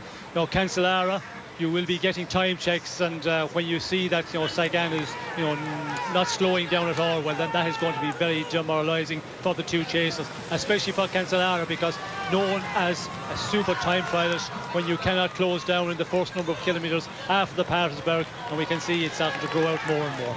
3Ks to go. The ticker says 2.8. I think the ticker's right. It's GPS based. 24 seconds he's got now. Peter Sagan is underscoring his greatness, Sean. He's had so much disappointment. He started winning, we remind you, Gent-Wevelgem runner-up, of course, in the E3 and Tirreno Adriatico. But this is going to be an enormous moment in what is still a very young career for this man. Well, of course, the last 3-4 years we've been talking about Sagan a lot. When he burst onto the scenes 4 or 5 years ago in the Paris-Nice, I think was the first major once where he won 2 stages, and we said this is a rider who is going to win many big classics, and he has struggled in the past years, getting very close, being in the final, but not managed to pull off a big one, a monument. And then, of course, winning the World Championships last year. Now he's going to go on and win one of the big classics, the Tour of Flanders, and what a way he's won it. He took up the race, took the race into his hands a long ways out, wasn't afraid to go on the attack with Kwiatkowski and Sepp van Mark. He could have waited, started marking Cancellara, did that waiting game, because he's a sprinter. Sometimes that is the mentality, but Peter Sagan, no, he just goes out, takes the race by the scruff of the neck, and the way he's winning is chapeau. Oh, it's unbelievable. 24 seconds the gap. It's holding. He's got 1,800 metres to go. They hit the 2K to go marker. The Flamme Rouge beckons, of course, for Peter Sagan. What an amazing young man, and he is still very much in the centre of his career, and he's standing on a mountain at the moment. He can see where he's been, he can see where he's going, and to be honest, right now the odds are rapidly shortening on this man for the Olympic Games. He'll probably go to Rio and bid for gold. He's a world champion. He'd like to be an Olympic champion, but today, as far as the Low Countries are concerned, he is the King of Flanders, and by a margin of 25 seconds. This is absolutely outstanding. The The Flamme Rouge is going to belong to him, and so is the title here, and it couldn't happen, quite frankly, to a bigger star in the firmament of cycling. He's got so many fans. He's edgy, he's hard to read, he's humorous, he's a rock star, Sean, and today this is his stage, and what a performance. What a performance, and as you said, he is great for cycling because he's that style of guy, a rock star style, and that is good for the sport. I think, to change that image, it has been changing for quite a long time, and to win Tour of Flanders with the rainbow jersey on your back, it must be a great feeling. Must be an absolutely outstanding feeling, and it's been an outstanding performance by Peter Sagan. The puppy balls to the fore, the crowd goes suitably crazy, and they know that they're welcoming their champion. Fabian Cancellara, he set out to make it 4 victories in the great race. It's going to be denied him by an absolutely supreme talent. The Sagan era is alive and well. More chapters surely to be written, but this page, I think, will be turned down at the corner as an extra special day for an extra special rider. Rock and roll, Peter Sagan, here he comes. That line belongs to him, and it must be so welcome for our world champion. Peter Sagan, chapeau, sir.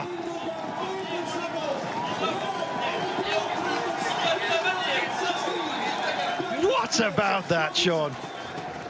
We stand as one, and we welcome home a true champion. What can you say? It's certainly a true champion, and he has had to wait for a long time to win his first monument, but in what style he has won it. As I mentioned, the way he went out and rode this race in the final, that is Peter Sagan style. Cancellara finishes second and waves to the crowd and shakes his head. He gave everything he possibly could. Blows his cheeks out. Van Mark crosses the line. Peter Sagan is suitably mobbed by the media, and the race goes on. It's Lars Bohm, is it? No, just coming to the front. It's Alexander Kristoff. Still not done with this. Luke Rowe, I think, is going to have some fun today as well. Kristoff crosses the line. Luke Rowe in 5th place, just ahead, I believe, of Dylan van Baarle. My. What about that, Sean? What a day. What a wrestle. And what a prize fighter we've got who's taken the title here. Yes, well, what a day's racing has been. It's been, I think we will hear from the riders in the post-race interview how difficult it has been today. We'll read all about it in the next number of days. I think this race has been, one of the most difficult Tour of Flanders the way they've raced from the beginning.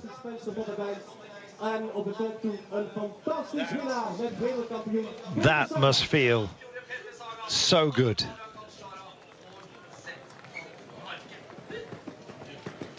Where do you set his store, Sean?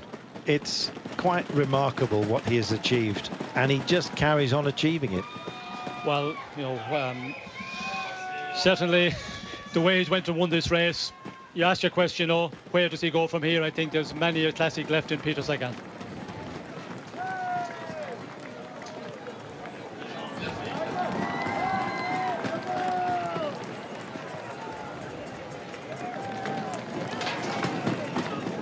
A couple of seasons ago, Peter Sagan, there were some questions. Everyone thought he'd had a wobble, and maybe he was turning himself into a different kind of rider. He wasn't quite going up the climbs the same. He was changing himself, perhaps. Well, what emerged from that pupae is just quite remarkable, isn't it? He's taken flight, and he's our world champion. He's won Flanders, Sean. He's got to be targeting the Olympic Games. Well, certainly the Olympic Games, I think that has been mentioned already. The rest of the season, of course, the classic campaign, he's going to be there. A wobble, I don't think, yes, we could see there the way he done the wheelie. There was certainly no wobble there after 255 kilometres. Amazing. Well, he's a showman, and we're so glad to have him. Is Fabian Cancellara, who has emptied himself in the last Flanders race of his career, and the emotions are coming to the fore as well, Sean. No surprise. Well, I think Cancellara will be us thinking of what way he tactically rode the race, you know, allowing Sagan, Kwiatkowski, Van Mark to slip up the road in a vital point of the race. That was a surprise to me, considering he had, you know, very few teammates left with him, and it's a normal thing that a lot of the riders, you know, will just try and follow and not contribute in the work with Cancellara and with his teammate. And then he made a big effort on the outer Quaremont. He made an unbelievable effort to come across, and came across very close to getting to Sagan, but just not able to do that. So I feel if he had been up there from the beginning, that he could have maybe had a different final of this race. You know, we've had some great tales told today. Here he is, as a world champion, to win the 100 Tour of Flanders. How does that feel? Simple question. Oh, I feel very good. I'm very happy, and yeah, it was super hard, the race from the start until the finish. Always full gas, and yeah, I had a little bit problem from after 100 kilometers. I had to change both wheels because I broken wheel, and yeah, it was a lot of crashes. And I thank you for all the team, because they did very great job. And yeah, we have to think also about two guys what died last week. And yeah, it's very sad, but I want to dedicate this to them. And yeah, also Maciej Bodnar had a very bad crash yesterday in the training. It was a very big unluck for him. He didn't race today, but I want to tell I want to wish him the good heal, and we'll see back in the group soon. It's not often that we see you speechless after a victory.